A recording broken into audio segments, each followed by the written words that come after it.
All right, so Kingdom of the Planet of the Apes conquered the North American box office this weekend, brought in $55 million for its debut weekend. This is the fourth movie in the reboot of Planet of the Apes franchise. Takes place nearly 300 years after the last film. So they're super evolved. They're much smarter. They're drift racing. I know that. In second place, the action comedy The Fall Guy made $14.4 million in its second weekend. Challengers managed to grab third place with $5 million rounding out the top five. It was the horror movie Taro, followed by Godzilla x Kong: The New Empire. So this is a weird little story to begin with, but Steve Buscemi was reportedly punched in the face while he was walking down the street in New York City. Steve Buscemi. Yeah. The actor was assaulted in Midtown Manhattan. The 66-year-old New York native is okay, his publicist says, noting that while he appreciates everyone well wishes, he's incredibly sad for everyone that this has happened to while also walking in the streets of New York. The police said that Buscemi was walking in the Kips Bay neighborhood around 11:50 a.m. when a stranger randomly walked up and punched him in the face. And they have a clear shot of this guy, by the way. Following the attack, the Fargo actor's face and left eye became swollen. He was taken to Bellevue Hospital, and the attacker fled the scene. He was seen wearing a baseball cap, blue T-shirt, black pants, and white sneakers. And the dude in that shot is a pretty big-looking guy. Oh, yeah? Yeah. So, I mean, I'm sure it didn't tickle. Yeah, and Steve Buscemi's a little dude. He's a smaller dude. Yeah. It's a bigger dude. There's the picture up on the screen. There's not footage of the actual assault, is there? Okay. No. The assault comes about a month after a man attacked Steve Buscemi's Boardwalk Empire co-star Michael Stolberg with a rock. That happened in Manhattan on March 31st. So there's some random attacks that have been happening. Are they random? Or are they lately systematically going after the cast of Boardwalk Empire? Maybe we don't. Maybe we haven't put the puzzle pieces together I would yet. be leery of going out in public if I worked on that show. And Steve Buscemi's an older, frail-looking guy. He's not. Well, maybe that's why he appeared to offer no possible resistance. It's crazy. Or the guy really does not like Boardwalk Empire. Maybe. Olivia Munn has revealed a new update on her battle with cancer. The actress shares that she's undergone a fifth surgery for a full hysterectomy last month. So She's very brave. She's doing all the things. She's taking every precaution to eliminate every path for the cancer. yeah, she said, I have now had a full hysterectomy. They took out my uterus, fallopian tubes, and ovaries. She shared with Vogue that she went on to say that doing a full hysterectomy was a big decision to make, she said, but it was the best decision for me because I need to be present for my family. She was diagnosed with breast cancer in 2023, shared the news publicly in March this year, and she shares her son Malcolm with her partner, of course, John Mulaney. So Mulaney apparently was just exemplary during all of this. Oh, yeah? And there had been rumors prior to her getting pregnant that there was, there'd been a strain and that they were possibly going to split, but apparently he was a champion during all this. Okay. Well, that's a lot to go through, man. Yep, Her age, yep. for sure. Roger Corman, prolific producer of inexpensive B movies who also mentored future Hollywood luminaries, including directors Francis Ford Coppola, Ron Howard, and Martin Scorsese, passed away at 90 years old over the weekend. Cause of death was not given. I posted on social media, and it's the truth. What is called the second golden age of Hollywood, which is the 70s, with The Godfather and Taxi Driver and all these films, and John Milius and Brian De Palma, that would not have existed without Roger Corman giving these directors and writers their first shot at doing movies. Ron Howard did Grand Theft Auto, I remember, was one of his first films. And, that would not have happened. And they repaid him by putting him in cameos in movies. That's correct. His family said that he was generous, open-hearted, and kind to all those who knew him. A devoted and selfless father. He was deeply loved by his daughters. His films were revolutionary and iconoclastic, and it captured the spirit of an age. He had long been called the King of Bs, having made hundreds of B movies in his almost 7 decades as an independent producer and director. He was awarded an honorary Oscar in 2009. He pulled into his orbit over the years a constellation of rising stars, including future A-list directors like Coppola and Scorsese, Ron Howard and Jonathan Demme, and jump-started the careers of Jack Nicholson, Dennis Hopper, William Shatner, and Robert De Niro, among other household names. Nicholson is in Little Shop of Horrors. He gets all his teeth removed. Corman made all types of genre films, including science fiction, westerns and pulpy crime dramas. He had an early hit as a producer with The Monster from the Ocean Floor, which was followed a few years later by Attack of the Crab Monsters. He produced 9 Blood Fist movies, from the 1989 original to Blood Fist 2050 in 2005. Blood Fist. He made shoot-'em-up monster movies and horror films with punchy titles, including The Brain Eaters, Teenage Caveman, The Wasp Woman, and Attack of Giant Leeches. I've seen them all. He produced The Little Shop of Horrors. As Steve said, it featured Jack Nicholson in one of his first roles. 2 of Sylvester Stallone's first on-screen appearances were in Capone and Death Race 2000, which were both made by Corman and released in 1975. Stallone plays a character called Machine Gun Joe Perturbo, who eats mashed potatoes with his hands. Okay. And he is over-the-top hilarious. Yeah, I remember that movie well. Stallone told Entertainment Weekly in 2009 that it felt like the big time when he was cast in Capone. He was he was known for being cheap, and some people would say economical, whatever the case was. When he shot Little Shop of Horrors, he shot it on what they call a 1-to-1 ratio, Preston. They took the first take every time and moved along. Yeah, he was known for being not wasting money and time. Never. So in other words, on a Roger Corman movie, if the camera were to move just an inch, however it was framed, that's as much of the set that existed. Wow. There was nothing past that. Wow. Here's another story from way back.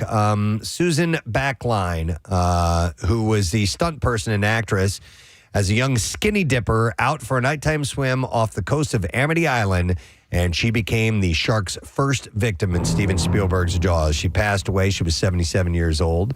Backlinie was this is interesting, a nationally ranked swimmer. Yes. And professional diver who had performed as a mermaid and worked as an animal trainer when she was hired at age 28 to play the skinny dipping Chrissy in Universal's Jaws. Talk about an iconic film death.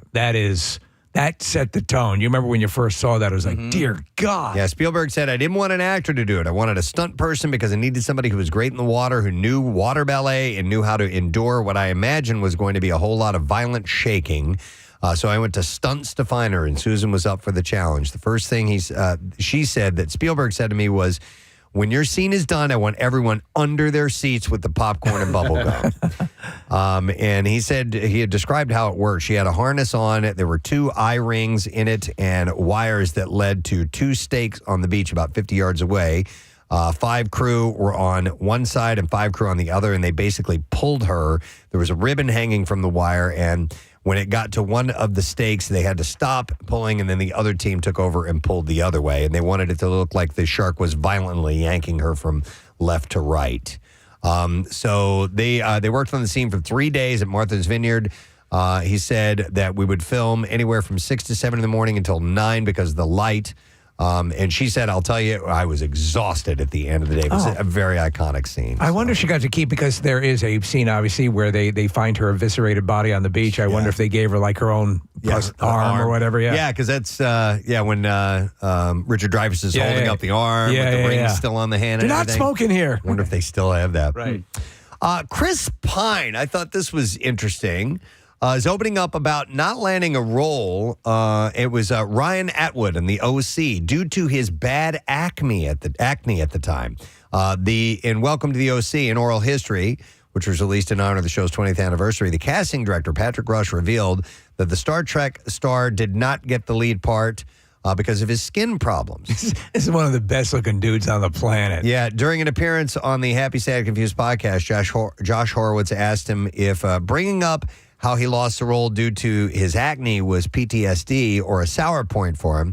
He said, no, I mean, it's part of my life. He said, look, do I wish? You know, the man didn't have to talk about it, first of all. I mean, it's his prerogative. But he said, I had awful skin as a teenager. And then after college, my skin started breaking out again. And I was going out for the OC, which is a teenage melodrama. I can understand that they wanted to have pretty people doing pretty things, and bad acne is not a key to that. When the host joked that it's a shame the actor didn't get the role because maybe his career would have worked out had he had, Pine responded, I don't want to say, look, I'm grateful for not having landed the part. I'm all right, but it is a little PTSD. It's no fun having bad skin. It was one of the most traumatic points in my life, but it's my story. The role of Ryan Atwood ended up going to Ben McKenzie, who starred alongside, I forgot all these people were on there. Misha Barton, Adam Brody, Rachel Bilson, Peter Gallagher, Kelly Rowan. A bunch. Tate Donovan, Chris Pratt, and Olivia Wilde were recurring roles. But later in the conversation with Horowitz, Pine addressed how hard it was for him to leave such severe acne or have such severe acne growing up, noting that it had an emotional impact on him. He said, it's so strange. People talk about obesity, and obviously I understand the difficulty of that, or they talk about any sorts of things. And I feel like acne is regarded as this thing of like, oh, it's just like what you go through as a teenager. And it can be, he said, and it can be kind of just like you get a pimple on your forehead. It can also be tremendously debilitating and really, seriously, emotionally incapacitating, which it was for me. Oh, yeah. I knew growing up, I knew two kids in particular who had pretty prominent acne. I want to say acne again. Yeah. Acne that stuck with them through all the years of high school and a little bit after. And then I think eventually both cleared up. But it was always a big issue. Yeah. So I had no idea that he had that issue growing up. So let's see here. What else do I want to make sure I get to? Oh, yeah. This is interesting. So when Aoki Simmons, so this is the daughter of Kimora Lee Simmons and Russell Simmons. Right. Yeah. Posted pics of her brief fling with Vittorio Asaf. He is 65. Yeah. She is 21. We talked about this. The internet had thoughts, but her parents stayed mum. Now that that's over, Mom, Kimora Lee Simmons, has spoken out saying she's a young, pretty girl. I think we don't think the toads that we may kiss are going to be a broadcast as a thing. Additionally, she said the blink and you missed it relationship between her daughter and Asaf wasn't anything. However, Aoki has had a response to Mom. On Friday, she posted a quote from Dr. Nicole LaPera saying, now, see if you can follow this if you can. All right. Good girl conditioning sends a clear message. Don't be too much or want too much. It's why so many women tolerate misery. May we teach young girls to say no clearly and to disappoint people regularly. May we free her from this generational cycle of being polite and easy. Okay. What the hell are you talking about? I know. I think I do kind of understand it just a bit, which is let me do what I want to do. Yeah, let her make her mistakes. Yeah. That's what I'm getting from that. I'm probably completely wrong. No, you're probably right. But and I understand that part of it too. But also, Mom and Dad, they have occasionally have some wisdom to share. Of course, the most hilarious part is Mom was like 9 years old when she met Dad. Really? Well, yes, there was a big age gap. Well, okay. Two other quick things, and then we'll move on to the clips. Netflix was heavily criticized after British viewers were confronted with a fully engorged manhood in its new drama. What? Yes. What? This is the actual full sexual organ. Okay. Which drama? I'll get to that. It was so viewers were shocked at the closing episode of the streaming giant 6-part series, A Man in Full is what it's called, Nick. All right. Actor Tom Pelphrey drops his bed sheet after taking Viagra to reveal himself to co-star Jeff Daniels. Oh, I just started watching this. Get ready. Yeah. He's from our area, isn't he? He's from New Jersey. And he's married to, what's her name from Big Bang Theory? Kaylee Cuoco? Yes. So it is believed to be the first time a mainstream drama on British TV has broken the taboo, and there was no prior warning about graphic nudity. Wait, so it was a nude one. It wasn't like in pants or... No. It's sticking out. Boner alert. Yeah. It has highlighted worries about regulation of streaming services with concern that children are at risk. Spectator columnist Mary Killen said, I don't want to see graphic sexual images when I am watching a drama. There is too much already, and it is reducing us to no better than barnyard animals. Watchdog Ofcom's rules effectively discourage UK broadcasters from showing such a scene, but Netflix, with its European HQ in Amsterdam, is beyond the regulator's broadcasting code. Member of Parliament Alexander Stafford said, if Netflix is serving up this sort of low-grade pornographic rubbish, we need to give Ofcom full oversight of the streaming giant's output as soon as possible. Fellow MP Sarah Britcliffe said streaming services are available at any time of day, so watershed protection does not apply. Does this will this not air in the United States? This story was out of the UK. Yeah. I am sure it is airing in the US. I will guarantee you it will air. Ofcom's broadcasting code states sex and nudity scenes must be after the watershed and not be easily accessible to children. There are no other clear guidelines about nudity, and there is no explicit ban on the depiction of an engorged penis. But because of the other rules, British broadcasters have fought shy of showing it. The government plans new legislation and a code which must be followed by all streamers operating in the UK. Streamers could be fined up to $250,000 or restricted if they break the rules. As per rule number 1, nothing shall be seen placed in a butthole.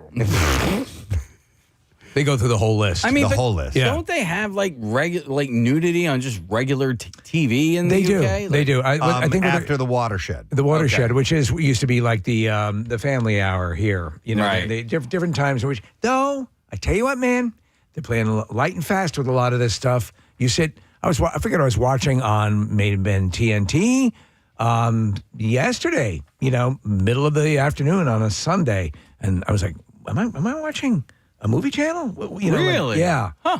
I was. It was cray. What were you seeing? Like nudity or? Yeah. Okay. Yeah, like full boobage. You know. And I'm like, okay. Wow. All right, but this is apparently a first, so we'll see if that continues on. And then one last story. That 90s show has revealed the complete lineup of guest stars for parts 2 and 3. They include Will Forte, Seth Green, Lisa Loeb, Carmen Electra, Wayne Knight, Kevin Smith, Tommy Chong, Jason Mewes, Matt Rife, and Kadeem Hardison. Wow. Andrea Anders in that 70s show stars, of course, Laura Prepon and Don Stark. They also return as guest stars. It's coming out June 27th on Netflix. Part 3 premieres October 24th. The official Part 2 synopsis reads, it's 1996, and Leah Foreman is back in Point Place for another summer of fun with her friends and grandparents, Kitty and Reb. Leah and Jay are excited to be together again after 9 months, long distance, but she's on edge since Jay still doesn't know that she almost kissed Nate, and blah, blah, blah, goes on and on. So, of course, it stars Kurtwood Smith, Deborah Jo Rep, Kelly Haverda, Ashley Ofderheide, Mace Cornell, Maxwell Ace Donovan, Rayan Doy, and Sam Morello. So that will be coming out. By the way, I'm yes. sorry, Preston. That TV show that we're just talking about, people are texting and saying that was not cut in the United States. It aired, that the dude is completely hung, and none of it was edited out. So the American version of it, they showed the same version apparently in the UK. There you go. All right, let's hit the clips here, gang. In the pregnancy comedy Babes, a woman who becomes pregnant from a one-night stand leans on her married mother of two best friend to guide her. And in this clip, director Pamela Adlon breaks down what life changes can mean between friends. Really, a friendship is a relationship, and holding on to that and not wanting that to change. You know, this is going to be my tribe, and somebody else is like, well, wait, take me with you, and how you can't help it. Things just change. I don't think I want to see it. Babes opens on Friday. Here's our next clip. English actress Marissa Abela took on big responsibility by portraying Amy Winehouse on screen. Here she describes the specific details that she paid attention to win over the audience. Her mannerisms, her voice, her facial expressions, the way that she spoke, the way that she held herself needed to be recognizable as Amy. So that was a sort of physical transformation that required a lot of research in terms of, you know, how and when those changes occur, because she's very different at 17 to 27. They tried to make me go to rehab. I said, no! Back to Black opens this Friday, by the way. Definitely looking forward to seeing that, especially that version of that song in there. All right, that is our entertainment report there, gang. We are, hey, hold your applause. It's all good. It's all good. You're too kind. We're going to take a break. Sebastian Bach is going to be joining us later on this morning. Yeah, Bach, yeah. He is going to be performing at Parks Casino. No, he's going to be, at Parks Casino, the Excite Center. Jacob Bam Bam's hosting it on Saturday, so we'll talk to him later this morning. A few other things to get into on this Monday, so we'll break and come back with it all. Stay with us. Sartorial choices. Yes. These are clothes? Clothing, yes. Okay, sartorial. It's what she likes to eat at the food court. Oh, okay. No. Frequently give fans a double take, generally for their stunning elegance. But some are wagging their fingers at the Duchess of Sussex for the skirt that she chose to wear on the final day of her royal tour of New Zealand, Fiji, and so on. It was a full cooter shot. Well, It was up above her waist. no, it wasn't. She paired a stunning royal blue Givenchy sweater with a sheer blue pleated skirt. So there was some see-through to it. Well, you know what? She has. Oh, wow, yeah. Yeah, I see it. But she has had a higher than they usually like the skirts worn with members of the royal family, but nothing outlandish. Whenever she's out, but she still looks elegant. You can see the shape of her panties. Yes. I mean, that's a little Does sheer. it matter Yeah. that there are sexy photos of her on the internet to the royal family, do you think? Because, when she did Suits and she did some modeling There's a whole stuff, bunch of it. Yeah. And Nick, she had actually just done one prior to this whole. to meeting Prince Harry. Yes, And and I it's excellent. And the whole family received a portfolio of all of this stuff and said, here's what we're dealing with. She's a Are we beautiful gonna allow woman. who's a- If you need me, I'm going to be reviewing these photographs in my chamber. How long is that going to take? Wappa. Fwap, fwap. That's it. The fappening. Wappa wappa. By the That's the way, royal That's what family they do. version of, Wappa, wappa, of wappa. fap. why does this all have to rest on her shoulders? Like, why doesn't she have people looking at her going, yo, dude, I can see your panties? But she makes So- the final choice. Yo, dude, I can see your panties. By the way, Shake Shack, Yep. love their burgers, but I might as well eat them while I'm sitting on the toilet because that's how quickly they go through me. Just for some particular reason? Yeah. There is Do you get the special sauce? Dude, so He makes a special sauce. I literally ate it one time, and I was driving home. I ate it by Helium. There's one right there. Oh, no. And I ate it, Oh, no. and I had to race. Oh my God!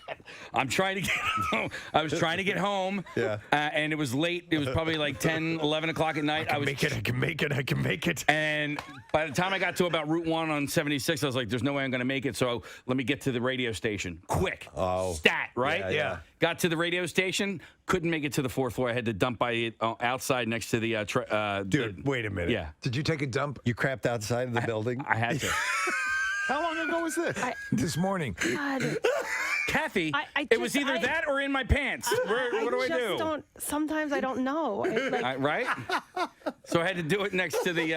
so, Couldn't you at least pick a competing station? yeah. Well, no, I because mean, I'm also just so open to tell the story. It's Oh, amazing. not right away. I had to wait a couple of years before the security footage was deleted. You know? Hey, Gav! More FM's right over there. What, Q102 is right down the street. Q102's down the street. He crapped there. oh my God. The story does get a little bit better. Funny. How? How could it? But could you have imagined had he been stopped at another radio station simply because it was an emergency? Yes. Right. Local broadcaster in a clear attempt. Like a superintendent of a school. Right, exactly. Right? He would have been raised to heroic levels here. Now, how does the story get better? Oh, man. I think I'm just going to end it there. No. You started down the Just path. say it quietly so we can't hear. All right, I'll just whisper it. They're not listening. So, Yeah. so I had to Smeared it on someone's car. I had to leave it there in the grass. Yeah. I couldn't take it with me. Right. Oh, you didn't want to take it with you? No. I couldn't. So what You ended take up... your dog for a walk. So...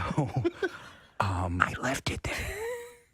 All right, so a little bit did end up in my underpants. So I had... That was just like a bingo. So I had to luckily I had, nobody can hear this, right? Right, no, All we're good. So luckily I had all these t-shirts in the back of my car. Did you fashion in makeshift underwear? I literally wore a pink t-shirt as underwear on the drive home. Oh, no, it gets better. Okay, so then I'm on my way home and I'm thinking, dude, there is like t-shirts and poop and all this stuff next to the building. All right, so I can't, like, if security goes and they see that on Monday, they're gonna go, well, who pooped here. And look at security. And they're going to look at security and they're going to see me like all ashamed, crouching next to my car. So on Monday, I came back to work with a giant trash bag and I had to like collect it all. Oh my God. And then throw it in the dumpster. So he cleaned his spot. Yeah, I cleaned my spot. hate you. I hate me too, Kathy. When I got home, And this was all because of what? freaking Shake Shack. Oh, Shake Shack. No, not Five Guys. Don't you talk They're bad about- fine. Yeah, they're fine. Where in the building was it? That this- On the over By at the loading dock. docks. Well, you unloaded. Yeah, I had to go. What's that? Why didn't you come inside? He couldn't get in. I couldn't make it. I couldn't make it. Yeah. I do. Believe me. I'm not. don't. This is not a proud moment here, Kathy. Though you would assume it could have been a proud moment. Yeah. I mean, I'm glad you came back. And that's noble. Yeah. Well, I mean, it wasn't necessarily noble. It was self-preservation. The last thing you wanted is that footage to end up. But what's worse, the footage of you doing it or the footage of you collecting it back up in the bag? They watched both and they were like, okay, well, he came back and cleaned. You know, we'll erase this. All right, so you should eat your hamburger upside down. on the toilet. That's what we got. That's all. That's all I noticed. I didn't. There's notice. That's it. I can't top that. No, it ends there. I will not be able like to. a derailing train. Right. So nobody heard that, right? Nobody heard that. People magazine is named its 2018 sexiest man alive. Yeah. And it is Idris Elba. Kathy? The British actor says the honor has given him a boost of self-confidence. What do you think? Are you an Idris Elba fan? Pull up a picture. Okay. You don't remember? You don't know what he looks like? No, I do, but like, let me just look at. Let her drink him in. I don't like. Is that the picture they use? Let her take a sip of that chocolate Yeah, milk. that's from people.com. I don't love the picture that they use. I wish they used a different picture, but yeah, no, he's good looking for sure. He was surprised after being crowned this year's winner. I was like, come on, no way, really? He told the magazine. You guys. He said, look. Here, there's the cover picture. Yeah, he's kind of like he's like Lovey. Well, like Lovey from Gilligan's Island? No, Lovey. like not where you would look at some of them and be like, oh my God, he's so hot. Like this guy's like, he probably would give you a good hug. Part of it is his voice and his demeanor. He is planning a wedding with his fiancee Sabrina Dahor. No. Yeah, well, I don't Sabrina Dahor? Dower. Dahore? Dahor. Oh, you mean Dahor? Dahor. It's all the same letters. Who are you marrying? Sabrina. Oh, Dahor? Dhowre. No, and not Dahor. If you move the W to the beginning or in between the D and H, it looks like Dahor. No, it's Dahor. Dahor. Dahore. No. Anyhow, the actor has I'm not marrying a whore. a 16-year-old daughter named Isan and a 4-year-old son named Winston. What a great name. Yeah, I almost like named my that. dog Winston. From previous him know. relationships. Elba told people about his upbringing. Yes, Idris. My name is Casey. I produce a show in the States. I almost named my dog Winston. When you said let him know, I thought you were talking about let my dog know. I did too. Come here, buddy. Come here. You're almost Listen, Winston. Reggie, I almost named Dog. I don't understand what you're saying. We began Wigapalooza. I'm very excited. If you just tuned in, we talked about this a while back. What would Steve look like with a head of realistic human hair and not goofy looking wigs? Actual hair. We want to see what Steve would look like with a realistic looking hairstyle. These wigs are usually fitted to people's heads, so Steve's got a bigger head. I actually thought his head was a little bit smaller than that. Should we bring him in? Yes. All right, let's have Steve come in and see what the actual. Wow! Dude, Oh my God. You haven't seen You it. haven't? Kathy's got to have a mirror. Get the big mirror from the office. Steve. You look better bald, man. Casey, that does look good. You fixed the sides. Yeah. Do you know whose hair I immediately think of for some reason? Because Oh, Jesus Christ. he looks like Danny Briere's hair for some Yes. reason. Wow. Am I not wrong about that? That's Danny absolutely right. Briere, Dude, formerly of the Flyers. No, What? Who are you thinking a of? Here, move your microphone over, Steve. So I can... from a bachelor party and Adrian Med. Yeah. Wow. Hey, It's how the come no profile sideburn? that I love. I guess you have to. Well, I look like a 60s pop star. Hey, everybody. Yeah. All right. Anyhow. This is one that's for the ladies. Yeah.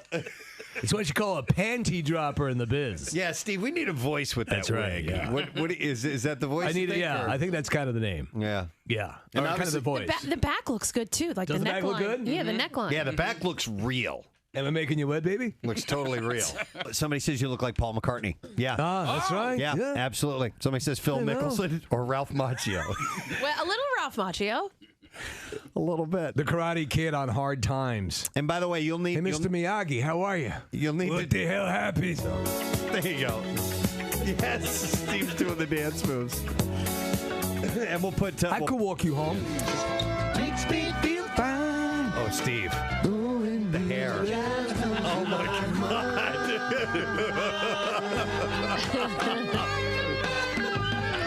Summer breeze. Nice. Makes me feel fine. Oh, you've got to watch the webcam. Steve is singing directly to you. I thought that was beautiful, actually. I have to go pleasure myself. Hi, I'm Bree. so turned on. All right, well, let's bring him in and see what we have next. Let's have Steve. He's been out of the studio when he gets.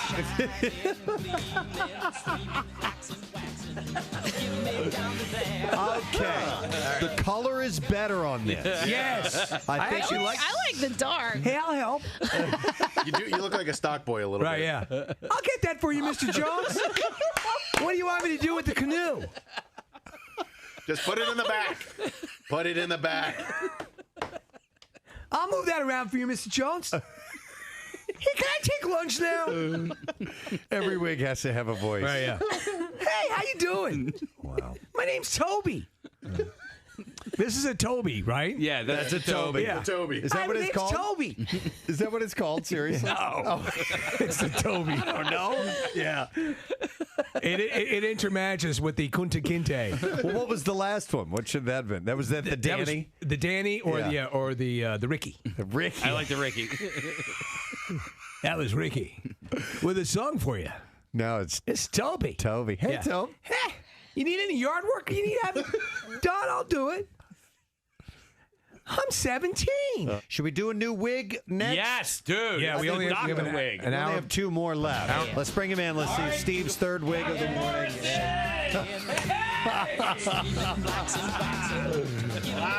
Wow, man. It is the best one. Yeah. Yeah. Steve, and that's real gray. hair. What's that? A little bit of gray. Just a little salt and pepper in there. Yeah. That looks good. I think he looks like. From 93.3 WMMR. I'm going to do a real quick birthday shout out. I got a text from somebody whose mom is turning 100 Wow. years old. Yeah. Wow. Her name is Mabel Jaworski, and she lives in Wildwood, New Jersey, and she's a World War II veteran. So It's amazing. 100th birthday. That is amazing. So happy birthday. They said we had a party for her at Mud Hen on Saturday. Oh, nice. Which is a nice place in Wildwood. You guys love that food there. Yeah, definitely a great place. All right, so there was a story that was hard to miss over the weekend, and it came out of our area. Of course it did. Of course. So they had graduation ceremonies at Thomas Jefferson University. And I'm sure if you did not see this yet, we are going to play the audio for you. So as the graduates come up onto the stage, you're about to receive their diploma. Of course, they announce your name. And then you come across and you receive your diploma and you go on about and you've had your moment. It's a very special moment. Yeah, it's a very special moment. You're being called out for your achievement. Seriously, the parents wait to hear their Oh, my child's God. name Yeah, during cameras ceremonies rolling, like this. everything. Yes. I actually couldn't believe that this was real. Yeah. Yeah, I you didn't were think the it first to was. send it to us, and you're like, this can't be real. This cannot be real. But I thought maybe dyslexia or something like that. But it turns out the person that was reading the names had them written out phonetically in front of them, and I guess didn't get a shot. I mean, you're talking about hundreds and hundreds of names that you have to read at these events. Yeah. And sometimes people will take turns reading names for a while. And so I guess they didn't get a chance to take a look in advance Of the actual name. of the phonetic. They had written them out, the phonetic spellings, which if you've never read phonetics before, It can be tough. it can be a tad bit confusing, and you have to look at it ahead of time. So what? I don't know how it's presented in the actual cue card version. You would put the actual name and take And a then swing at that. right. And then, I'm having Yes. difficulty. Then you drop down. I don't know if these were written that way or if they're written all in a phonetic pronunciation. Well, and it also seemed like, because for a lot of them, they were combining like parts of the first name with the middle name, combining parts of the middle name with the last name. So my guess the spacing was wrong, like however it was printed out or whatever she was looking at. It's difficult. It's very difficult. And then... we're famous. Obviously, we're aware of the Julie Jerkoff moment where somebody just mispronounced something, and that's part of the deal. Yeah. This is wholly other. Jerkoff. Forgive me, Kirkhoff. Yeah, not Julie Jerkoff. Right. I mean, the poor woman too, or I think it was a woman that was speaking who was pronouncing them, because I mean, after a few names though, didn't you look and go, wow, there's a lot of Jesus, awkward names. Yeah. Why isn't anyone stepping in here? So I'm going to play a little bit of this for you, and Marissa has thankfully written down what the actual names are. Yes, yeah. I'll see if you guys will guess. You'll never guess. Yeah. You'll never guess. All right, so here we go. Let's start with this. Michilu Iabri. Michilu Iabri. Back that up, Casey. All right, here we go. Michilu Iabri. I mean, it's it's incomprehensible. Michilu.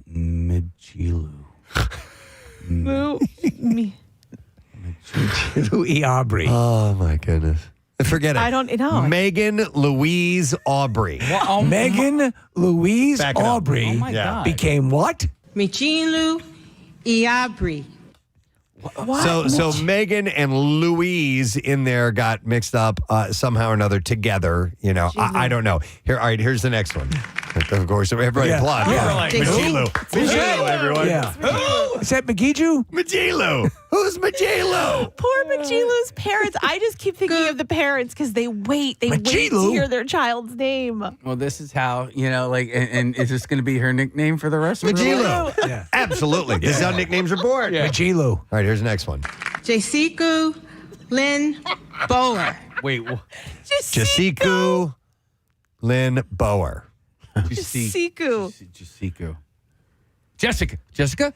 Yes. Okay. So that's, even if Jessica is written out phonetically, come on, you'd have to really mess it up. You'd have to be absolutely virtually unable to read.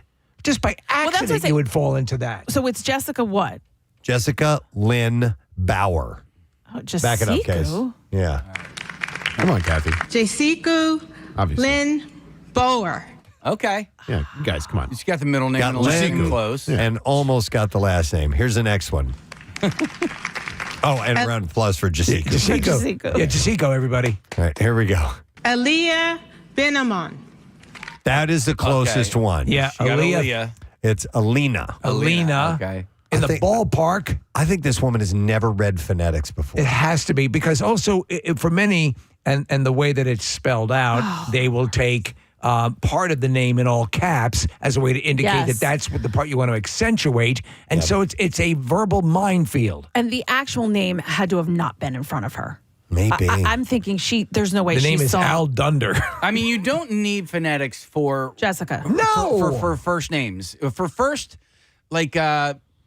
names that are like essentially American, right? Like, I understand you have like some international students or whatever. Maybe then, but Marissa, Casey, Jessica, Debbie. There's one on the list here, Casey, that goes against that because this is a pretty standard name, but the spelling is weird. It's Maeve. Maeve, okay. Yeah, so you might look at that and never seeing Maeve written out before, you may go Maeve, or so something like that. So that'd be one you'd include the phonetics for. Exactly. Yeah. All right, so here we go. Here's the next one. Alisuna Cole Bishop.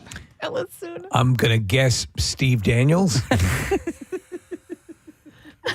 Allison? Yes, but it's Allison Nicole Bishop. So back it up. So she adds the Nicole into Alicina. Okay. Alisuna Cole Bishop. Alicina Cole Bishop. Instead Jerk of off. Allison Nicole, I can't. Jerk And off. the way that she says Bishop, I'm wondering if she is from another Has an accent. Has an accent. I of some detect sort. a little bit of that myself. Bishop, Yes, instead which of Bishop. could also be adding to the problem. That could be, yeah. All right, so Allison Nicole Bishop, and round of applause for Allison. Zaire Uvun Jinju. Wait. Dear God. All right. This is definitely an international student, right, Press? Yeah, hang on a second here. Hang on. Zaire Uvun Jinju Brinon. What? Okay. Repeat. Jean Jew. Jean jacket. What is the actual name, Press? One more time. Well, okay. Before I just got to. I'm looking at the name and I'm trying to see any. There's just a hint of similarity. Zaire Uvun Jinju Brinon. I don't even know what the first letter of her first name is. Yeah. Is it Gaira? No, the name is Sarah Virginia Brennan. Stop it. Play it again. Uvun Jinju Brinon. Oh my. Sarah Virginia Brennan. What the hell? Brina. Oh my God. Jinju. Dude. This poor person. I feel bad for her. I've only heard like a minute's worth of this. Did she do this the entire time? No, they eventually move in. Oh. Yeah. And they're only Killer. They're only in the sea. They're about to enter into the seas, so Yeah. they haven't gotten very far. Listen, I'm not good with this stuff. Like, even with phonetics, I need somebody to say it. I need to hear it. So, like, I almost understand a little bit, but how could you not have pre-read it or gone over it? Or, like, I guess at some point someone came to her or she was like, something's going on A case here. is easily made that these are names that you should be moderately aware of, like Sarah, or this should be a Like name Sarah that Nicole. should come relatively easy. In exotic names or names where Right. you're dealing, yes, absolutely, put the phonetic pronunciation up. But what they didn't determine or they didn't realize is that for the uninitiated, it can be more difficult reading the phonetic. I know this is last second here, Marissa, but if somebody can find some, like a speech or something written out in phonetics or a passage written out in phonetics, if you could print that up and bring it in, let's have Kathy try it out. God, no. On the air. No. And see It's almost how like hard having it the is. speech jammer. Here's another name. Here we go. I've lost my place. Here we go. Maybe Lee Zubeth Wataski. That's Maeve. Yeah. Right. So Maeve. that's actually pretty Maeve. close. Zubeth. But back that up, Case. Okay. Hold on, because it's a first, middle, and last name. Maybe Lee Zubeth Wataski. Maybe Zubeth. Maybe Dombrowski. Lee Zubeth. Maeve. Lee Zubeth. Elizabeth. Yes! Yeah. Yes. Got one. It's Maeve Elizabeth Brodzotsky. So Brodzotsky you might want to put in phonetics. Yes. Or Broztoski. That's it. Yeah. Brostoski. Yes. Broztoski or Broztoski. So that's where you need the pronunciation. Long vowel, short vowel, things like that. And you don't need to you may not even have to do the whole part of the last name, just the part that's going to be problematic. Hang on, I'm going to go to Leanne. She was there. Hi, Leanne. Good morning. Hi, good morning. How are you? Awesome. So, Leanne, your daughter graduated from Thomas Jefferson? She graduated from University of Central Florida, not Jefferson. Oh, okay. But you were at this event? No, I was at my daughter's graduation, and they mispronounced her name. Oh, they did this. So, what did And same thing. She gave a phonetic spelling on a card of her last name, and instead of Staudenmeyer, they said Staudenheimer. well, even Staudenheimer's. Listen to what we're playing here. This is my God, just off the wall what you guys are listening to. Yeah, incomprehensible. I can even see a slip like that. That could be all right. We got that. At least it's in the same family. Right. Jesus. And did it bother you? Did it bother you too. at all, Leanne, that they got the name incorrect? You know what? A little bit, because it was a small graduation, maybe 50 graduates at that point. They gave the card.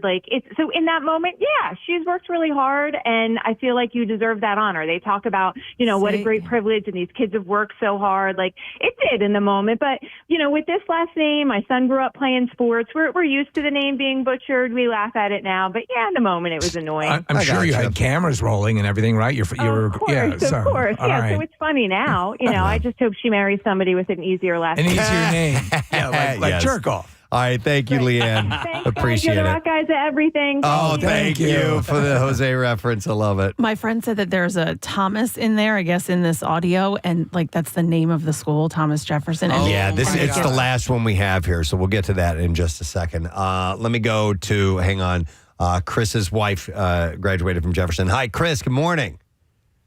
Hey, you guys rock. Oh! Thanks, buddy. What's up, man? Nothing.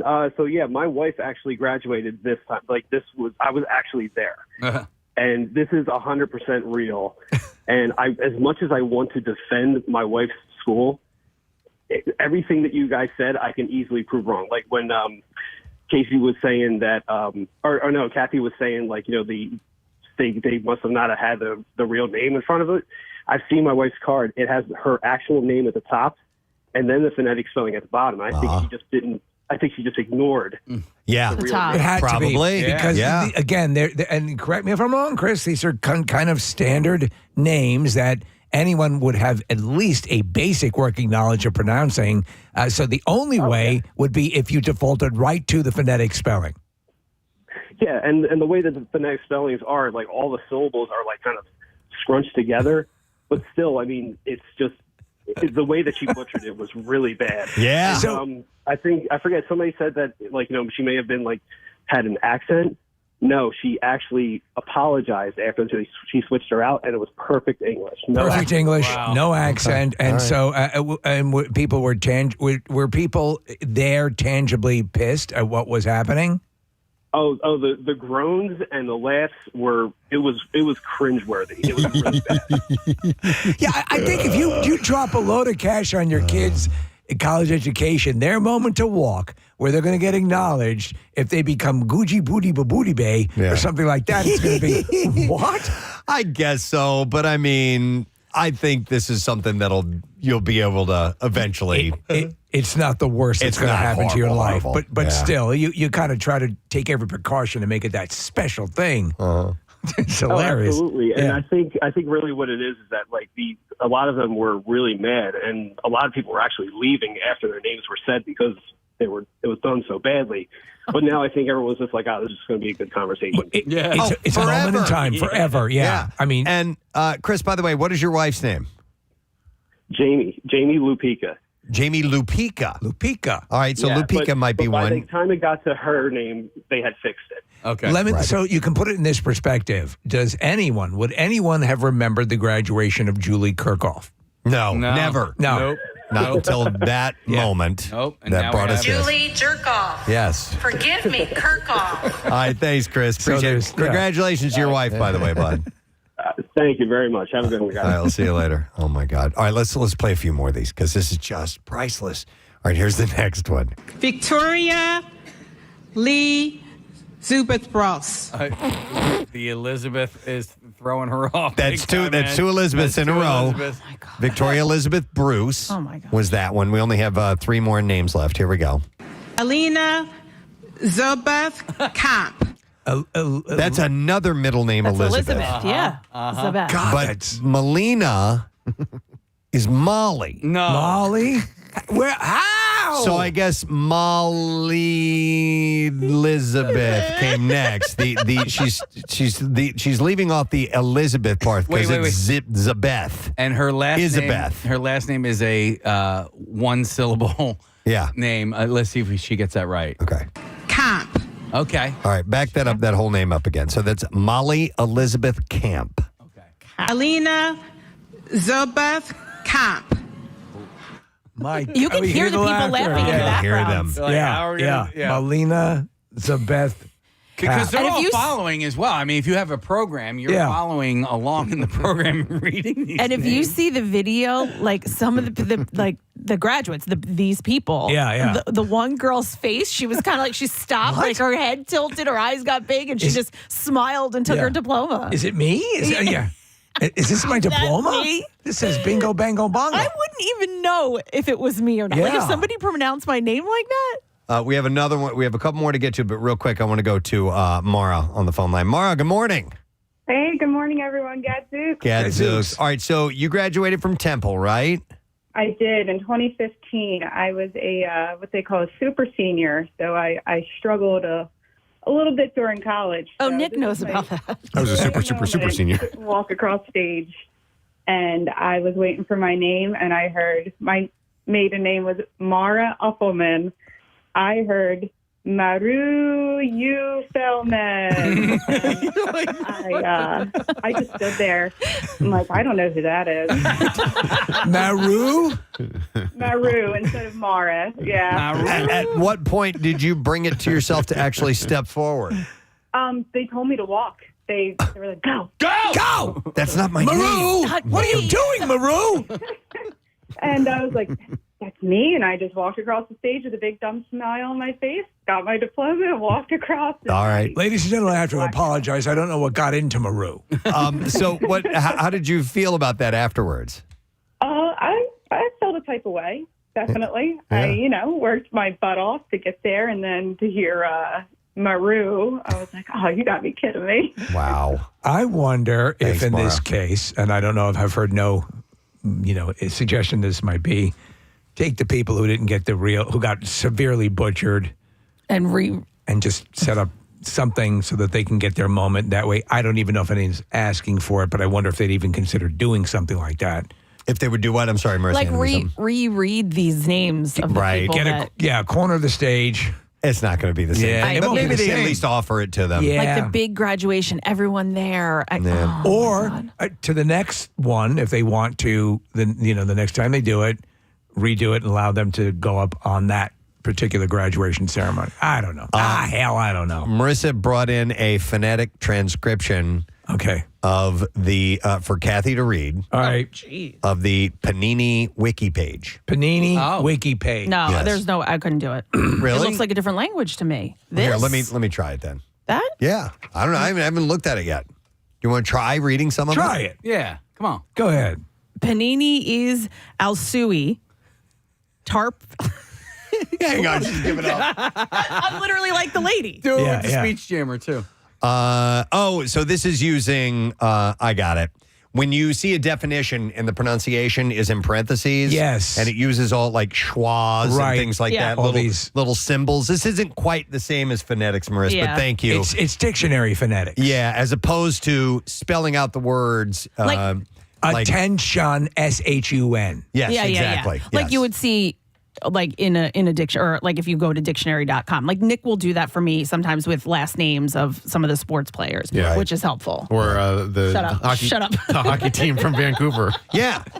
See, Kathy used to say the Canucks, like it rhymes with books. But I told her last week it's Canucks, it rhymes with ducks. But listen, you didn't care and you never bothered to learn it. And that's not a criticism. It's just something that you got wrong for a long time. But he wrote it out for me, Yeah. and so I saw it. Yeah, and that's There you go. Yeah. Yeah, rhyming that helps. Preston, can I see that sheet? I want absolutely. to see if I can get any of these. You try it out because that's that one. I'll take that one, Kathy. Kathy's right. It's another language. Okay. What Nick is reading, though, I think is different than that, Steve. But see what's crossed out. You can see what the type of phonetics he's reading. This would be for. It looks like Sanskrit. Yeah, Oh, yeah. it's not even. No, I got It's nothing. incomprehensible. Yeah. Yeah. All I got is panini is also a type He's doing of it. Italian sandwich bread.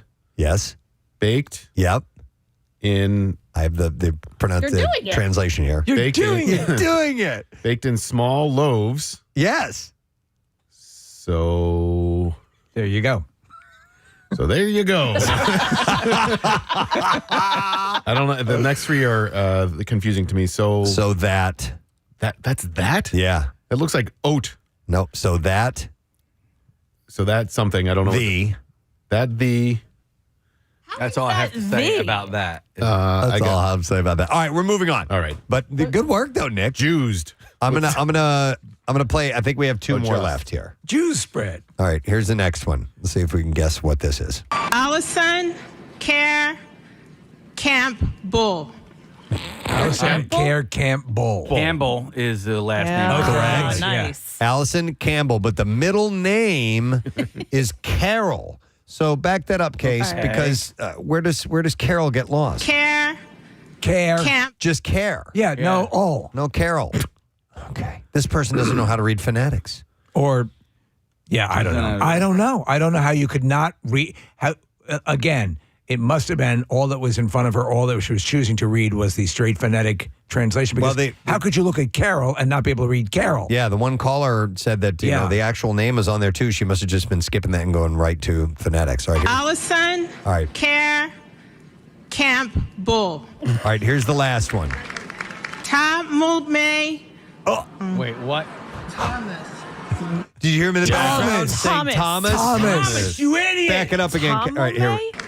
Tom May. Thomas. Come on. This is where she realizes, I guess. Tama May? Let me see. Give me that. What's It's over here. Can you use the book also? Yes. Read this and then. Oh my goodness. Oh, that's- We've got somebody new.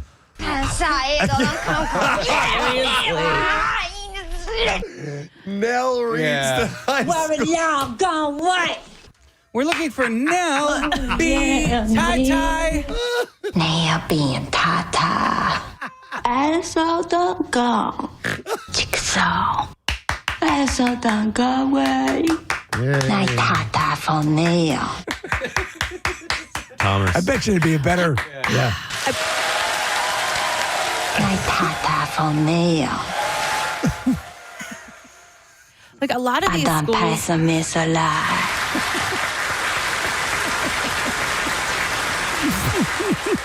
a lot of schools have the students provide the phonetic spelling, so they need a different need a different way to do this because however she got the information was. I just listen. And, I'm sticking with. I think that she only had the phonetic spelling. She didn't have the actual name. There's no way Jessica was written. Thomas was written above that, or she completely ignored it and didn't even look at it. I think she ignored him. How, we have essentially like a minute and a half worth of this. How long did they let her go on? Oh, that's a good question. Yeah. How long did the entire ceremony last? The first name we went to was Aubrey. So they were at the very beginning. Yes, right. So then it went Bauer, Binneman, Bishop, Brennan, Brodsky, Brostowski, Bruce, Campbell, Camp, Campbell, and Canavari. I don't think she made it very far. Okay. I mean, once Thomas becomes an issue, you got to pull her off the stage. Hey, here's what I'm going to do. I'm going to read all of these names right now on the radio. Oh, there you go. For Yeah. all the graduates who got it messed up, okay? Can we get to a little pomp and circumstance, possibly? I'd give you reverb if I had it. I'm sorry, yeah. I will probably butcher a couple of these, but I will probably do a better It'll job. be better. So we would like to congratulate the following graduates of Thomas Jefferson University: Megan Louise Aubrey, Jessica Lynn Bauer, Alina Binneman, Allison Nicole Bishop, Sarah Virginia Brennan, Maeve Elizabeth Brodsotsky, Victoria Elizabeth Bruce, Molly Elizabeth Camp, Allison Carol Campbell, and Thomas Michael Senavari. The graduating class of 2024 Redux from Jefferson Nursing School. Oh my God. Hilarious. Wow. Hilarious. Wow. We have a bunch of other calls. Hang on, let me go. This is interesting. So here are a couple of ways that they've gotten around this very issue. We'll go to Leah. Hi, Leah. Good morning. Good morning. Hey, what's up, Leah? Hey, so I just graduated last week from Rowan University. Congratulations. And, well, thank you very much. It was my second master's. I'm very proud of that. Nice. And all they did was they had a woman take your card from you, and you whispered your name to her, and she whispered it to the announcer. There you go. And it's such a simple solution. Yeah. And he had the card. He could read it. You had both your name and your phonetic spelling on it. But she just would double check, and then she'd whisper it to him. By the way, as far as I know, it would be insanely easy to just put an earpiece, a Bluetooth earpiece in the announcer's ear and have exactly happen what you said so they can just speak into a little mic and the person hears it and then can say it on the stage. It would be no problem whatsoever. Exactly. Nice. I know. That should never happen. I feel so bad. I love what you just did. I got a little choked up listening. I hope that they all heard you do that. It's such an accomplishment. It is. Yeah. So Even for Tamamahay. All right, thank you. Thank you, Leah. Play the last one, What, Thomas Thomas? again. Was it Tamamahay? No. Who knows? Hang on, I want to hear that again. Tamamahay. Tamamahay. Tamamahay. Dude, Tamamay's here, man. Tamamahay. Let me go to, all right, here's another way they can get around it. Let me go to John. Hey, John, good morning. Gadzooks. Gadzooks. John, what's up, bud? So when we graduated, I graduated about 15 years ago, you would a week prior and leave a voicemail with your name read slowly and then fastly and then phonetically. Excellent. So you basically leave a voicemail. All right, and they would take that and use that information for whoever was reading the names. And you also gave them the card prior to walking up, so I don't know if they had an earpiece, but they would match it to your card. Okay. Well, there you go. Just to hear, for a lot of times, listen, you'll see something written out, and ever since they started adding the option of the little speaker sound, Thanks, Sean. and you click on it and you get the verbal, an actual audio file, of someone pronouncing a word or a name, it makes a big difference. All right, how about they just take audio of you saying your own name, That's what I thought he was referring to, that they would do it that way in your own name. But I think, you want the official to say your name. You don't want to be, hey, look at me. Yeah. Let's go to, we'll go to Aaron. Hi, Aaron, good morning. Hey, good morning. You guys are office. Oh, thank you, Aaron. What's up? So my friend's husband graduated from Wilmington University. It's a very small school, and he's Italian, as in came when he was 19 from Italy. His name is Giuseppe Pugliese, and so if you are an English speaker and you look at that, you would just say Giuseppe Pugliese. Right. Okay. Right. Yeah. So somebody wrote it out phonetically, and the time comes for them to call his name, and they say, Gypsy Pussy. No. Gypsy Pussy? Oh, my God. Gypsy Pussy. That's better than Julie Jerkoff. That is, I mean, that may be the new champ. Gypsy Pussy is the most. That's terrific. That's awesome. That might be the greatest name I've ever heard. But now, let me ask you, are they calling him Gypsy Pussy now? It's, it was probably 10 years ago. It's died out a bit. Okay. Well, we're going to Died start out, it back not up. get- Oh. Gypsy Pussy. My God, that's excellent, Aaron. It's a pleasure to meet you, Gypsy Pussy. Please, thank you for sharing that. All right. Have a nice flight. All right, see you, Aaron. Have a nice flight. Aaron. You imagine you're an undercover cop like Serpico and your name is Gypsy Pussy? Oh, my God. Wow. No, don't mess with Gypsy Pussy. I just it's wild that this that this took place, that this happened, and it happened here. Oh my God! That's great, though. The university, by the way, released a statement. Nailed it. They said, the mispronunciations occurred due to the way phonetic spellings were presented on the speaker's cards, which was noted when the presenter apologized during the ceremony. The university also said this unfortunate error does not reflect the immense respect we have for our graduates and the value we place on their hard-earned accomplishments. The school said they were deeply sorry for any disappointment that this may have caused. Many of the graduates in the video appear to take it in stride. A couple of people, I would imagine, are angry about it, but I don't know to what length. I think I probably, my real last name is Fossbender, so I probably have the toughest last name to pronounce when Of you're this just kind of collective?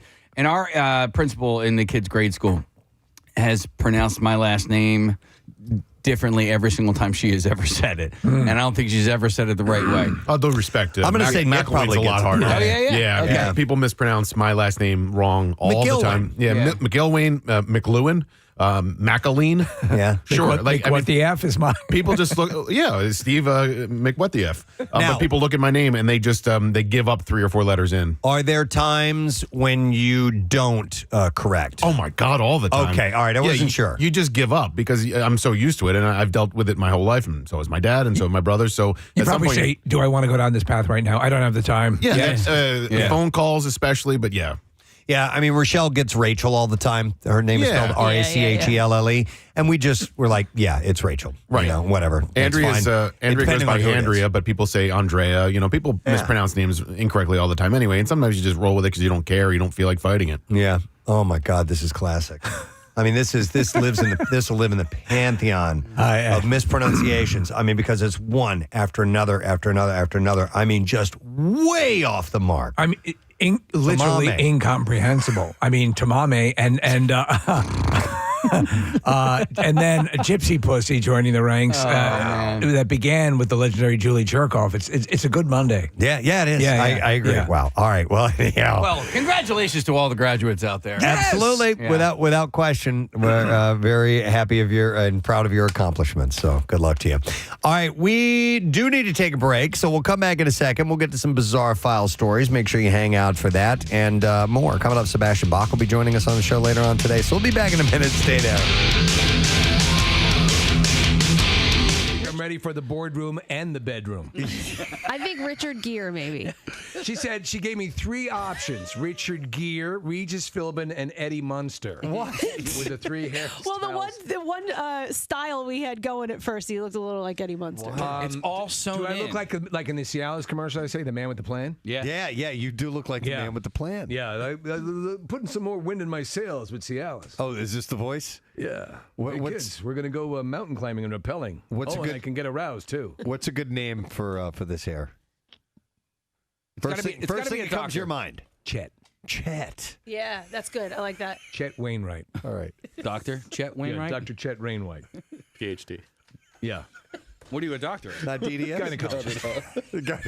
Of course. It The wouldn't be ladies anything are else. stacked too deep All out right, there. now put the headphones on, and we'll see if this because Radio chat. Steve doesn't have sideburns. I have and so no that's sideburns, the one thing no that looks a little eyebrows. odd. What happened was that they extracted me from the pod in the Matrix too quickly, and I hadn't fully formed. I like this the Put your best. headphones on. All right. Let's see how this looks. I have hair over my ears, which is weird. That looks real, Let me Steve. see. Look at me. Can you look at me? Yeah. Damn, dude. Wow. Yeah. Wait. Call.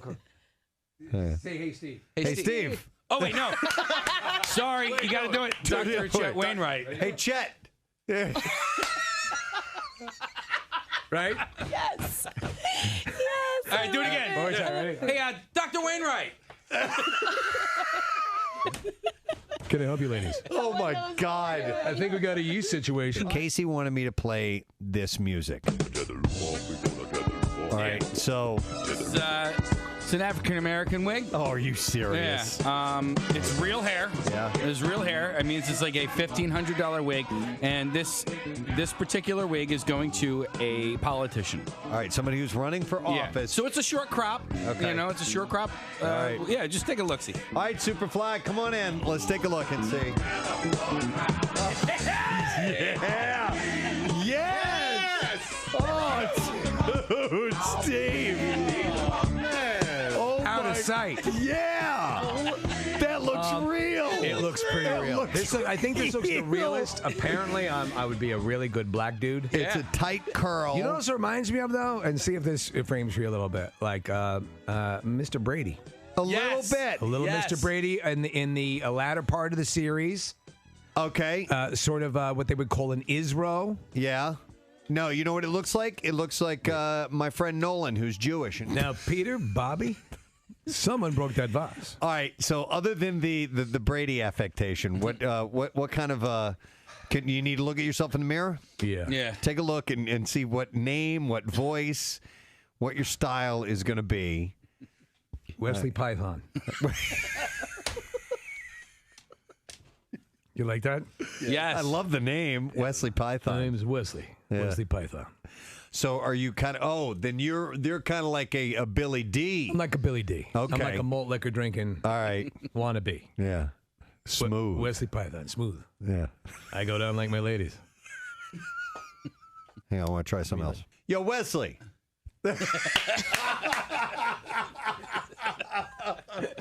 Is that good? No, he's Isaac from the Love Boat. I'll do it again. Yeah. Yo, Wesley. Put the headphones on. Yeah, there we go. I love even it. better. Oh, that looks good. Hey, all you boppers out there. Oh, that's beautiful. All right. Wigapalooza on the Preston Steve Show. From Funkadelic. Wesley Python with you. Let's get the funk on. Hey, Wesley, do you have a Hey, favorite? if you want to hear the song, send me a fax. Do you have a favorite that'd so be far? a self-addressed stamped envelope, Yeah. probably. Send a self-addressed stamped envelope, and I'll try to get it on for you in 3 weeks when it arrives. Do you have a favorite so far? Was that, little man? Do you have a favorite wig so far? Let me see. I'm kind of like, for the one that looks the most real, this one. Yeah, right. And the last one. They're both the ones made with human hair. The synthetics, I don't know, man. I'm not feeling it. I'm thinking the Chet was my favorite. The Chet was good. I'm the man with the plan. Last birthday I saw is an actor named Adam Devine. And Yes. he was in Pitch Perfect. So, Yeah. Casey, I'm sure you got something queued up. Is him singing? No, this is actually Ben Platt singing. He took over for Adam Devine because Adam left the band to go be a backup singer for John Mayer, if you recall, in that particular movie. Okay, so this is the end of the movie, and they do that song Magic. Yeah. You love this version of it. Oh, my God, dude. I get so welled up. Do it. Play it. I want to see you cry.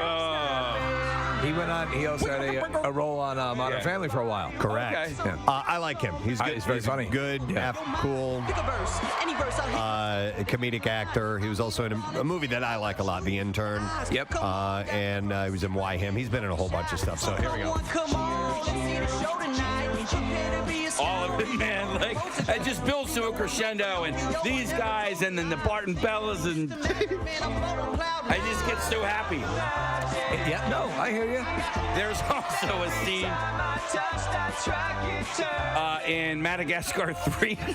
Oh, my God. Where I think it's the hippo. That's when the series hits its stride. Oh, my God. When the hippo comes out and like, because they're working towards this big show, this big circus, and then the hippo comes out and Firework is playing from Katy Perry, and I got so happy that I started crying. Listen, it's very impactful. I think even Gene Simmons got a little teary-eyed. when That hippo makes the appearance in Madagascar 3. You need to understand it's the culmination of everything. This very large creature you would not think would be so adroit on the stage wows everyone, including a group of meerkats. Even kind of, stone-hearted Gene Simmons crumbled to that. Melted this icy heart. My face, I was smiling so hard, my surgically reattached face slid off my skull. Oh my God. There's another crescendo. There's an incredible scene where a platypus sings, "I was made for loving you." What were you going to say? I can't well, I just know it's at the end of the new Muppets movie that has Jason Segel in it. Right. Because they're doing this like telethon to save this theater. Something is it the chickens? I don't know. Happening? Of course, the famous chicken scene. I get so happy. Yes, they're doing the Gnarls Barkley song. Oh. It's F.U.? Yes. Okay. When they do that again, I'm so happy that I start crying. I don't know why. It's just the way of I it. cry out of happiness sometimes. Back to you, Preston. From this made you cry? That one did? I was so, I don't know. Maybe I was Do you want to bawl like a little girl? Yeah. You want to see a chipmunk sing Gnarls Barkley? Now that's incredible. Oh my God. It's just a crescendo, and when it gets to that part, I don't know why I'm. You so like happy. those? You like I those? Love it. Tug at the heartstrings. All right. Yeah. Well, how about at the end of Coco, where he's singing the song to the grandmother, Coco? That one puts me in absolute tears. Now, it's a little different than a chicken singing Gnarls. You gotta understand, it's a crescendo that builds to that, right? Okay. It's there's a whole like sequence, and then it gets to the chicken singing. Okay, I'm sorry. We have it on the video screen. Now that I see it, yes, wow, what a tearful moment. Those incredibly talented chickens. Well, the holiday season begins in earnest when Oprah Winfrey's annual list of favorite things arrives, showing America all of the wonderful things we probably can't afford this season. Do you remember how huge this used to be? When she would have that episode? Yeah. And by the way, in fact, our favorite things when we first did the Christmas Miracle, that's what it was based on. Yeah. The original name was Things That Make Us Explode in Our Pants. That's correct. By the way, Kathy's holiday activities list will be coming sometime soon, right? Yes. Yeah, I mean, it's pretty much ready. Marissa and I were talking about yesterday. We're waiting on some musical accompaniment for that, so it's on the way. My God, that was sexy the way she said that. Ew, really? Don't ever say that. But you went, yeah. That's how I feel about holiday I know. activities. That's what turns you She on. bites your lower lip no, like Kristen Stewart. Yeah. Activities. So Floral and Hardy. And she followed that up with, ew, don't ever say that. Because it came from you. That's I know, weird. I know. And on Wednesday... I know. Oh, my God, I'm so moist. Winter activities. This year including Hanukkah and Ramadan. All right, so, and on Wednesday, even the 64-year-old admits that the list has gotten a wee bit out of hand in recent years. She said, these days, choosing my favorite things makes me a little cuckoo. What started as an organic extension of wanting to treat people to some of the things I truly love has turned into an annual list that takes a team to curate. I then go through every item, picking my favorites and narrowing the selection to my own. It's a process, but because it's important to me to remain as true to my original inspiration as possible. My guideline, do I really like it enough to want to receive it myself? So that's how she decides what's going to be on here. Look at the judgment parameters. She's a multi. What is she, a billionaire now at this point? Yep. But she still likes fun stuff. Yeah. You know, little Maseratis. Yeah, little Maseratis you can play with. Perhaps the most infantile is a onesie sweatsuit for adults, dubbed the jumpsuit. In L.A., relax. I already have one. Onesie, we're running $168. I have one that has Michael Dukakis' picture on it. Yes. Like a onesie for grown-ups, this jumpsuit is a pleasure to wear on a long trip because you can curl up in it and still look fresh when you get where you're going. The stripe down the leg sure does slenderize as well, she says. Hey, have you seen anything that's this year's Snuggie? You remember like a couple of Christmas seasons ago? Yeah. Did you see it's like an oversized hoodie sweatshirt? No, I have not that seen it. That you can kind of like snuggle into. So like you can pull it all the way up over you All and right, everything? so you know how like you and I don't do things like this, or like guys, we don't like cuddle up on the couch and crawl up into like a little ball, right? and sit up straight. So it's meant for girls who bend their knees, and I know. Yeah, who bend their knees. So pull the end of it down over like a full blanket. I got you. Yeah, like kind of put the legs over to the side. I sit like this. With like, yeah, it's called a huggle. Is that what it's called? Yeah, there it is. The huggle hoodie. Huggle hoodie.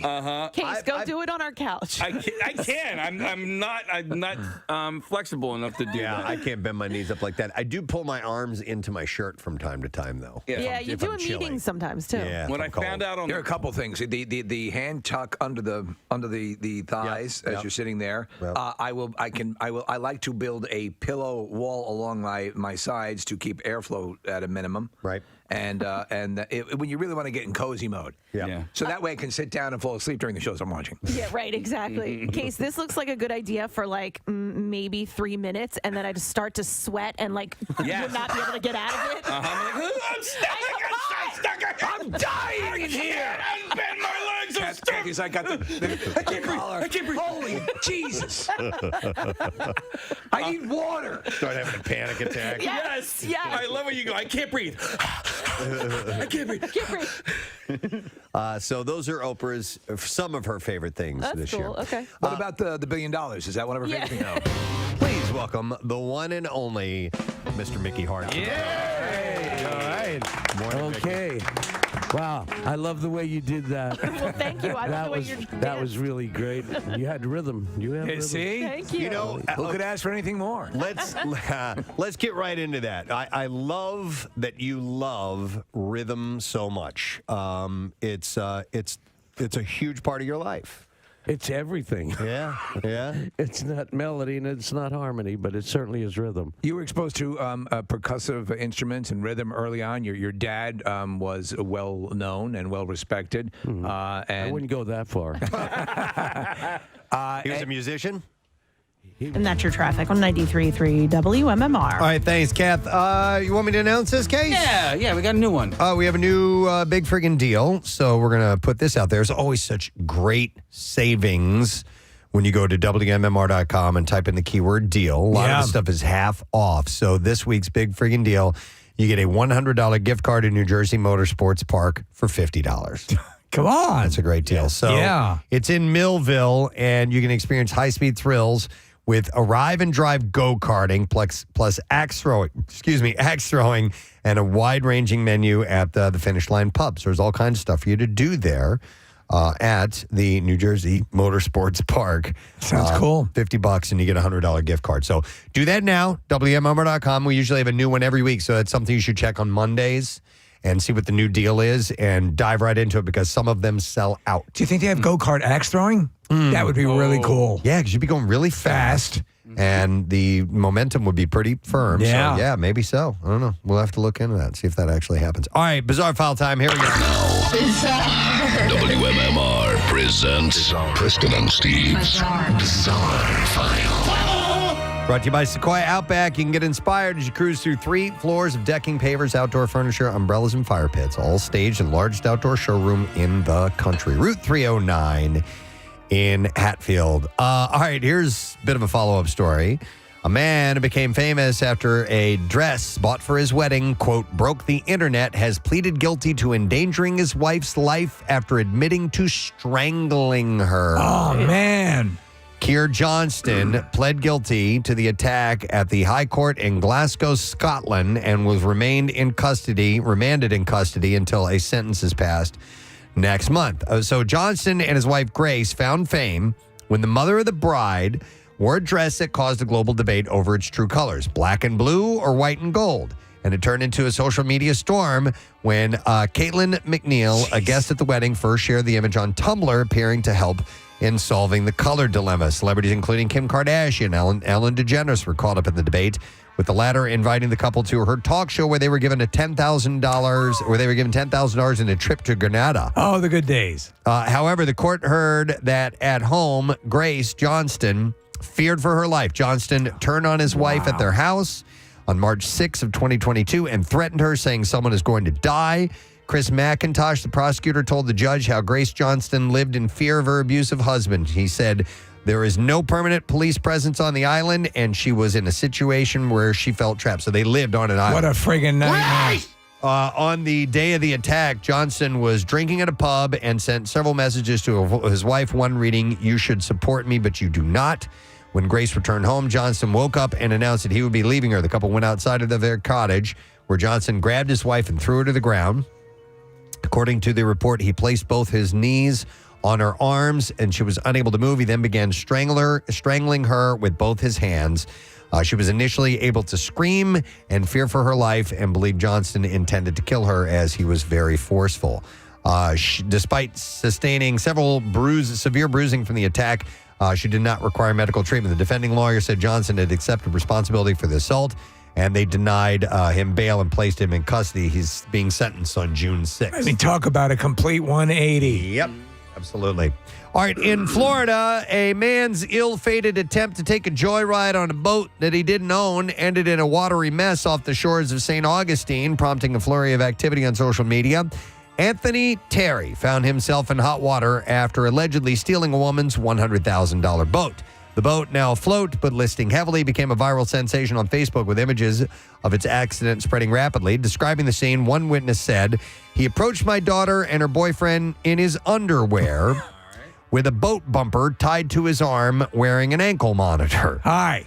He stole the boat from a private dock. Terry's unusual attire and suspicious behavior raised eyebrows, especially considering his prior record. He was reported on probation for domestic battery. Further testimony from a concerned boater painted a picture of Terry's sailing incapability. He said it was very clear he had little boating knowledge.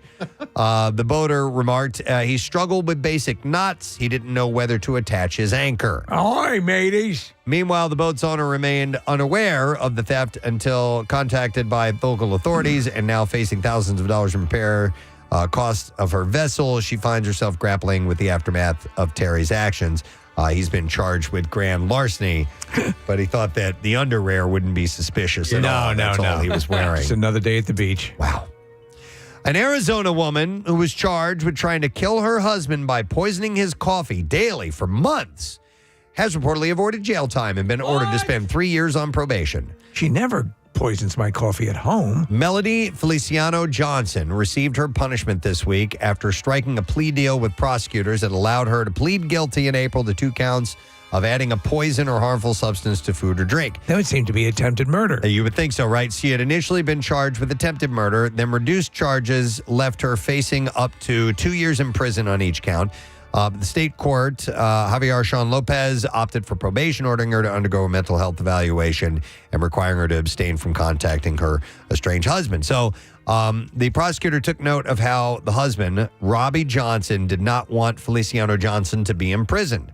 The couple are living together with their child while waiting for their divorce to be finalized. So I don't know why. Sounds great. Perfect scenario. But as part of the plea deal, Feliciano Johnson was required to admit that she had put trace amounts of bleach in her husband's coffee in 2 separate instances. Okay. She had drawn Robbie Johnson's suspicion after he noticed a foul taste in his coffee at the end of March that year. Now, listen to the extent this went to. This is while he was stationed in Germany as a member of the Air Force. Robbie Johnson continued to drink his coffee for the next few weeks and then noticed the odd taste lingering. He bought pool chemical testing strips. The strips did not detect anything unusual with faucet water, but indicated high levels of chlorine in the coffee pot. He then set up a camera and his wife, which recorded her pouring something into his coffee pot. At that time, Johnson had quit drinking coffee. He made it in that pot, but it tastes like crap. But he pretended to continue to do it because he did not want to report his wife to authorities in Germany. The couple moved back to the U.S. He set up hidden cameras again at their home at an Air Force base in Tucson, and she was doing the same thing. So how do you live with someone you're effectively mounting a sting on? Yep. He filed a complaint with police, telling investigators he believed his wife's trying to kill him to collect insurance benefits stemming from his death, and they arrested her. But he waited it out that long. Want to know the most amazing part? She's now working as a barista. Oh, my God. Yeah. Oh, my God. All right, and then we'll do one more story, and then we will wrap it up. In, let's see, where is it? St. John's, Newfoundland. Police in Newfoundland said patrol officers were assaulted Thursday by a very irate male wielding a block of cheese. Oh, no. The incident occurred. Let me ask you, was it sharp? I don't know. They didn't say, but it Could probably be deadly. Yeah. Yeah. The incident occurred when officers responded to a disturbance at a residence. They encountered an angry man who then assaulted the officers with a block of cheese. Police say they arrested the man. And there's a lot of holes in this story. Charged him with assaulting a police officer and breach of probation. He was up to no Gouda. More. He was taken to a lockup facility to await a court appearance. So, I don't have another. No. Jeez. Yeah. And that is what I have in the bizarre file for you this morning. All right, we will take a break. A reminder, O&J Roberts High School is up next for Coolest Teacher of the Year in Pottstown. We had Nick Orfanos from Lenape High School claim his award this morning, and we'll see who gets that tomorrow. So if you go to school at O&J Roberts, text the word teacher to 39333 for the voting link. We'll be back in just a moment. Stay with us.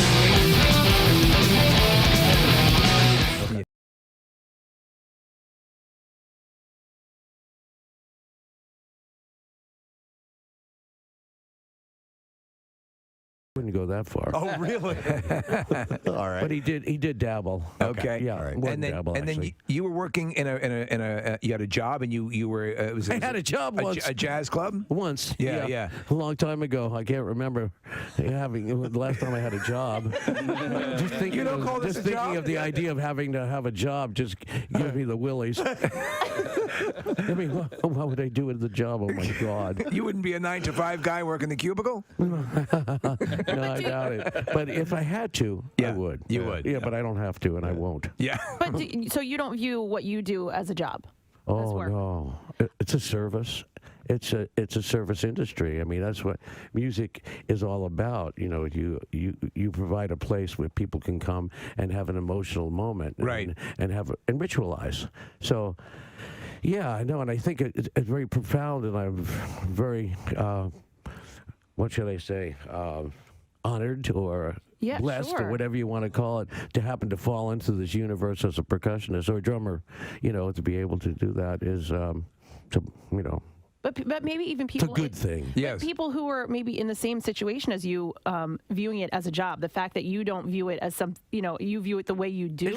It's not easy, but it's not like a job. It's like when I get up in the morning, the first thing I do is think of, the new day and what kind of new rhythms there are in it and how I can interpret that. And that's what musicians do. They interpret, society and whatsoever, you've seen or whatever it is, and they lay down that groove. every 5-10 years you find a new groove, and you work at it. Yeah, you do work at it, but you work at play. You work to play. Sure. You have to keep your skill up. I play every day 2 to 3 hours. Do you? Absolutely. Yeah. Are you kidding? Absolutely. In order to get up there and do what I do. Yeah. I mean, it's an athletic event. It's not like lounge drumming and stuff. This is the power stuff. Well, speaking of reinventing and finding new grooves, I want to ask you about John Mayer, because he's been with the band and touring with you guys for a stretch now, and I think a lot of people initially dismissed him as poppy and not the really great, incredible guitarist that he is. And from my perspective, he seems like the perfect fit for the Dead, because he holds you guys in reverence, but he can also hold his own. What are your impressions on John? John's a sharpshooter. Yeah. He's a gunslinger, as it were. And his guitar, he's beautiful. He plays great. He fits perfectly in the band, and he's a nice guy. I mean, I know he has this reputation and all that stuff, but I've never had a moment of weirdness with him. He's just a very pleasant person to be around, and he plays his ass off. Before he was a star, he played in the conference room down the hall in these offices. And I went to see his show that night, and one of his strings broke during the performance. He tuned the guitar to itself and kept it. He didn't miss a beat. And right then, I knew this guy had it, and I was so impressed by his ability. I'll tell you when I knew he had it was one day when he was just joined the band, and I had gotten him into this droning things, feeding back, getting a little crazy. And so during the drums and bass part, he got down on his knee and he put the guitar into the speaker and he started feeding back. And I was looking at him and I was saying, oh, okay.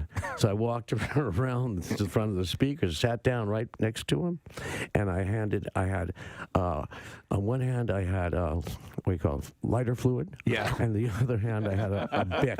Okay. And so he looked at me, I looked at him, and I went like that. And for a minute, I thought he was going to do it. And then so he took it.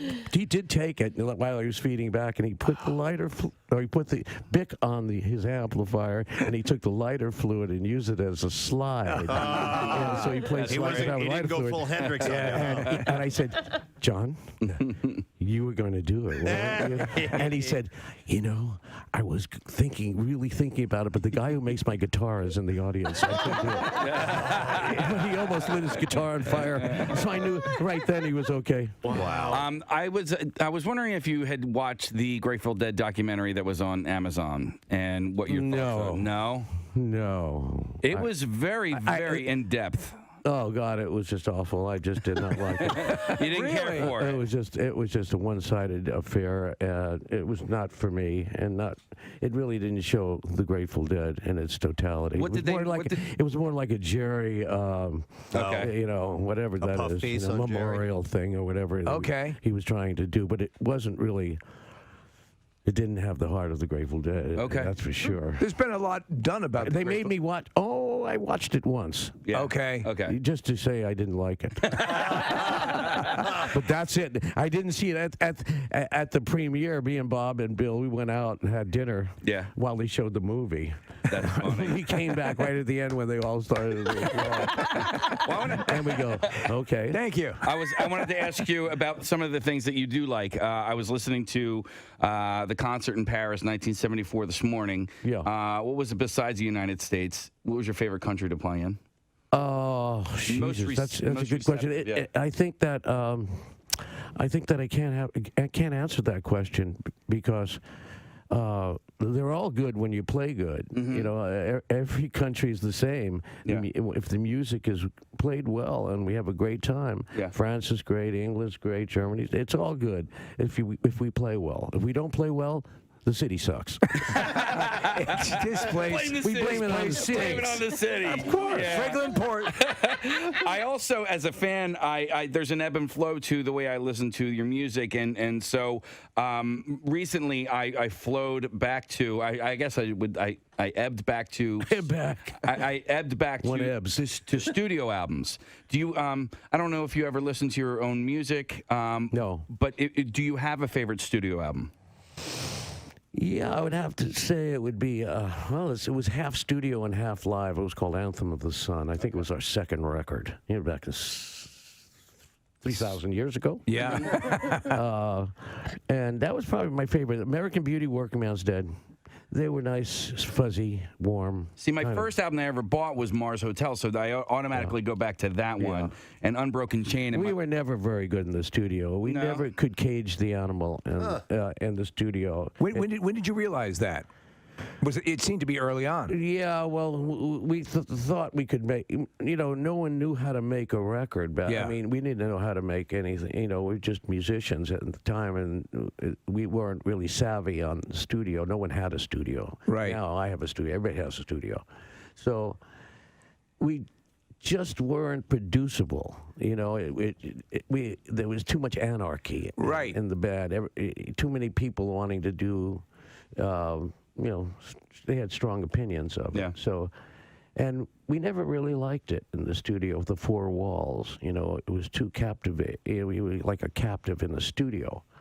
And we never really made a great record. You guys had a pop explosion in the late 80s when you hit with Touch of Grey and Hell in a Bucket, In the Dark. Was that fun? Was that cool? Was it neat seeing a whole bunch of people who maybe had not been turned on? You always had legions of loyal fans, but here all of a sudden, boom, you had fresh music. And the tour was gigantic. Was it fun? Oh, yeah, it was fun, but it wasn't quite like that. Okay. What happened was we were already playing stadiums at the time. That was in 87. Yeah. So instead of playing 1 or 2 days at the stadium, we're playing 3 days at the stadium. Yeah. So it really didn't affect us much. We just... You guys were touring sold-out shows anyway. We didn't feel it, which we were playing stadiums. Yeah, but you know what? I found out about you guys because of the Touch of Grey. There was a music video. I was young at the time, so so you guys had a music video, so you were totally reaching an audience. That, we never did the videos or anything. We never did a single. So we weren't really part of the music industry. We never played that game, and. If we lived by the single, we would die by the single. If we didn't have a hit. That's interesting. Yeah. It's funny because I remember becoming aware of the Grateful Dead, through the iconic artwork that was associated with the band. Yep. What's that about? What's that about? So that predates, obviously, videos, but still, a visual medium brought me into the awareness of the music, which is very cool. Exactly. It mirrored the music. In the old days, how that started was these artists would come to the shows, and we were all getting high, and psychoactive drugs, taking acid and whatever. And these were physical representations of what the music sounded like. They would go home and they would start painting, and they're still high, and that's what these things were representing. They were representing the music. How were you vetting that, or was it just sort of, if you want to do it, or would you guys kind of consciously say, I don't like that, doesn't represent our band right, or was it just an open source? Well, luckily in our case, the people would come up with these incredible, iconic stuff. Yeah. We just had to choose between the good stuff. I mean, it was so much good around. A lot of people went home and just did it, and it was uncommissioned. Yeah. They just went out and said, this has to be done. Wow. And so then all of a sudden we looked at them, we go, that's us. And they go, okay, cool. That's cool. That's it. Let me ask you, with the art and your painting, I mean, did people automatically take to it? Were you afraid you were going to get here's a musician trying to be a painter sort of deal? I'm not afraid. Yeah. So what was that jump like, and how well were you received initially? Because I mean, honestly, we were looking at the stuff. It's pretty amazing looking. There it is. Yeah. So what was that initially like? Well, I didn't think of it as it's art. It is art. Came out. It's right. You follow the muse. I mean, you're an artist. The thing that turns you on, makes you do things artistically. And first time I did it, I walked into the house, and my daughter looked at it and she said, Dad, this got legs. Yeah, that's pretty good. Legs. She liked it. Yeah. And so if my daughter liked it, and she doesn't like much. Does she like the Dead? Does she like that? Okay. So I said, okay. So I'll paint it. If you like it, I'll paint it. You can take a look for yourself and see Mickey Hart's work. It's called Vibrational Expressionism, The Art of Mickey Hart. And Sunday, back out this way, King of Prussia, noon to 2. Is there a spot where we can go to get all this information? Back on 93.3 WMMR. Thank you very much, Kathy. I had a story in the Entertainment Report earlier this morning. It was actor Chris Pine. Was talking about the fact that he missed out. There was a casting agent who was casting the TV show The OC. Yes. And Chris Pine, like many young, good-looking actors, was trying to go out for one of the main roles in that show. And the only reason he wasn't hired, the casting director said, was because Chris Pine had acne at the time. And now he's like incredibly handsome. By the way, I'd give anything to look like Chris Pine with acne. With acne. Yeah. Absolutely. Yeah. Me too. And it got me to thinking about acne. Now I had, had pimples and things like that. Standard teenage stuff. But full on acne was something that, thank God, I never had to deal with. Yes. When I was younger. But I was curious about, and I'm sure people listening right now have had it or do have an issue with it right now. Does that always go away with age? Is that always, or can you be a senior citizen? Can you be into your 60s, 70s, 80s, whatever, and still have acne on your face? Because I can't ever remember seeing someone at an advanced age with acne. Well, I know. There's adult acne. Yeah, adult but acne. I mean elderly as well. So Like 90. Yeah, I'm just curious. So, for example, Kim Kardashian has acne, and we'll talk about how she has to take medications from time to time to avoid it. I know what you're talking about, though. Like, you wouldn't see like a 90-year-old with a bunch of pimples. Not that I know of. I mean, maybe it happens. I'm not really sure. But 215-263-WMMR, if you know the number. When I do see people who have like the really red, big patches on their face, I'm just like, it looks like it hurts. It does. All the time. Well, it's and like I feel bad in that regard. The psoriasis, correct? Yeah. And it would have a similar look, I think, in that it looks dry or painful to move or to move your mouth or whatever. Yeah. I agree. I know they've made a tremendous amount of inroads in helping, treat it. Yeah, they have a Proactive, right? And I haven't really seen the Proactive. I haven't seen those commercials in a long time, in a while, but that was the big one for a while. Well, I remember, a buddy of mine, when we were maybe late teens, my buddy Billy had some acne, and he was taking a medication for it. And I remember reading the list of side effects from that. I forgot what it was. It's Accutane or... No, that's something different. But it started with an A. But anyhow... Ass to mouth? Not ass to mouth. But when you go and you donate blood, a lot of times they will ask you if you have taken these particular acne medications, and they can't accept your blood because of that. So because the medication for that stuff is pretty intense. Now, correct me if I'm wrong, and this maybe you guys have heard this, maybe we've discussed this. I believe my niece at one point had acne and was described a medication that would also serve as birth control. Or do you take birth control to limit? No, that's pretty common. Is that it? Birth control will help mitigate acne. Yeah, that's pretty common because I think it has to do with hormones and stuff like that. Yeah. All right. Okay. Yeah. All right. We're getting a bunch of calls, so let me go to... Were you thinking Accutane earlier? I think it was Accutane. It just popped into my head. I think that's it. Yeah. Hi, Joe. You're on the air. Good morning. Hey, good morning. How are you? Good, buddy. How you doing? Good. It's the first time I've ever been on the radio. Oh, well, welcome, sir. So, listen, acne, you deal with it yourself? I do. So I had it as a teenager. It went away on my face. However, it's disgusting, embarrassing, but I get it on my back. You get it on your back. I've absolutely heard that. Around your shoulders or where? No, it's like it's weird. It's all over my back in places where I can't reach it, and it doesn't matter what I do. It just will not go away. I don't know if it's genetics. I don't know. So not on your face at all anymore? Not at all, man. Okay, you thought you were done with it. I thought I was done with it, buddy. And it's embarrassing, You get a girlfriend and you're like, oh my God, you want to take your shirt off? It's like, you sit there and you avoid showing them your back. It sucks. So how old are you, by the way? 44. Have you learned to, if you're going to be intimate with someone, even before you get there, to maybe say something about it?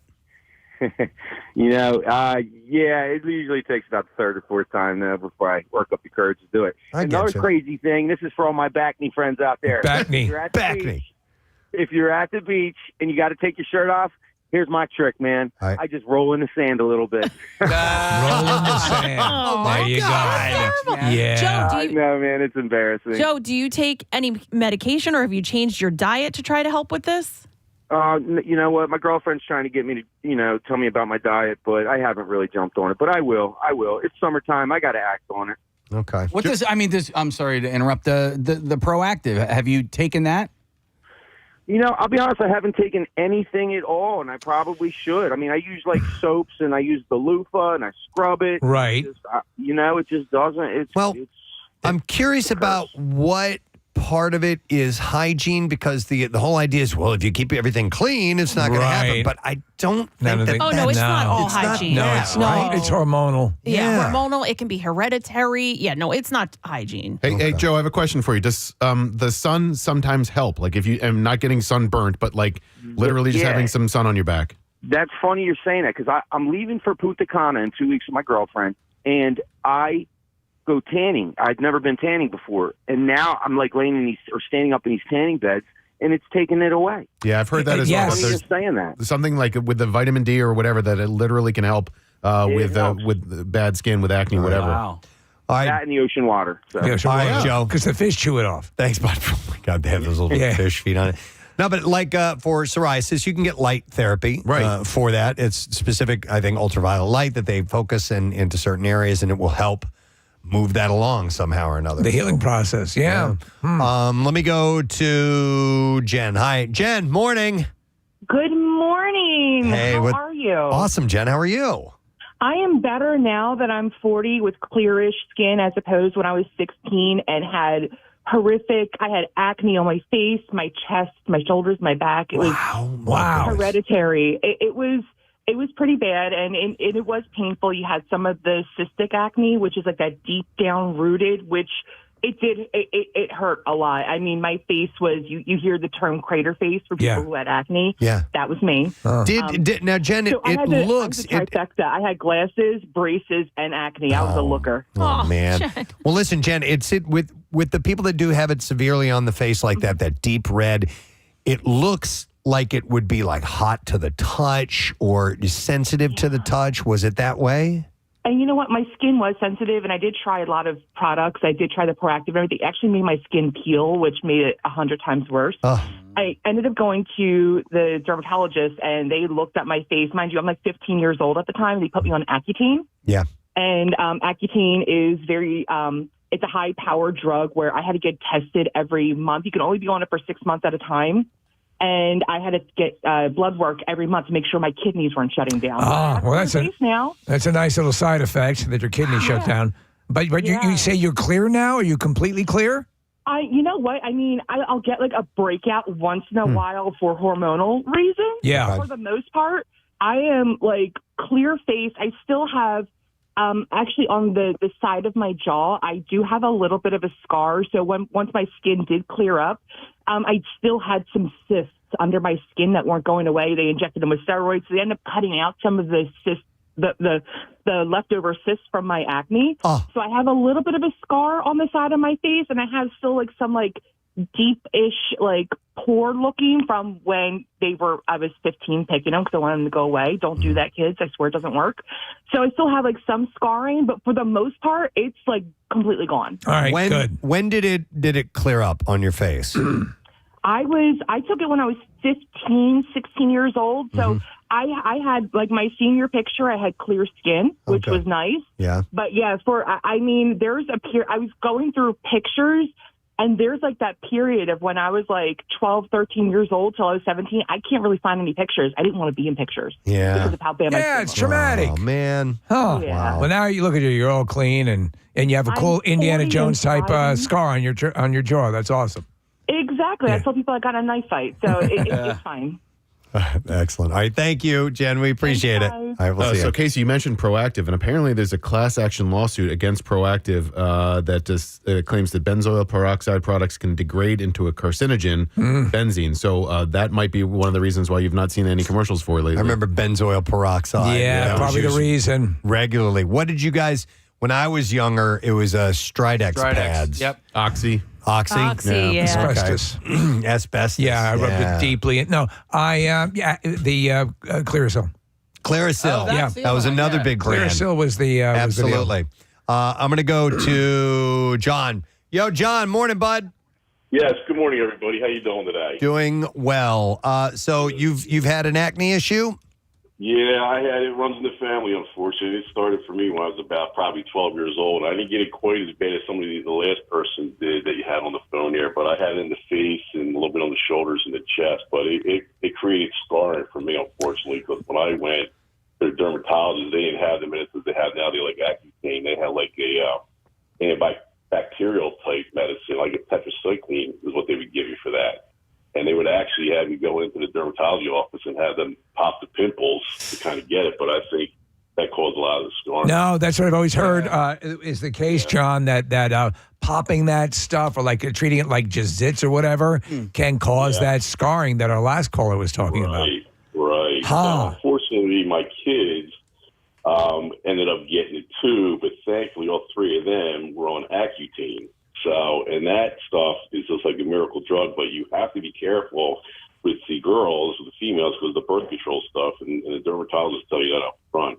So you have to be very careful with that. So It's crazy, man. Yeah. Yeah, for anybody that has severe acne, that is just the miracle drug. I wish they had that when I was around. Accutane. All right, but be careful about getting it administered. John, did you ever have it on your face?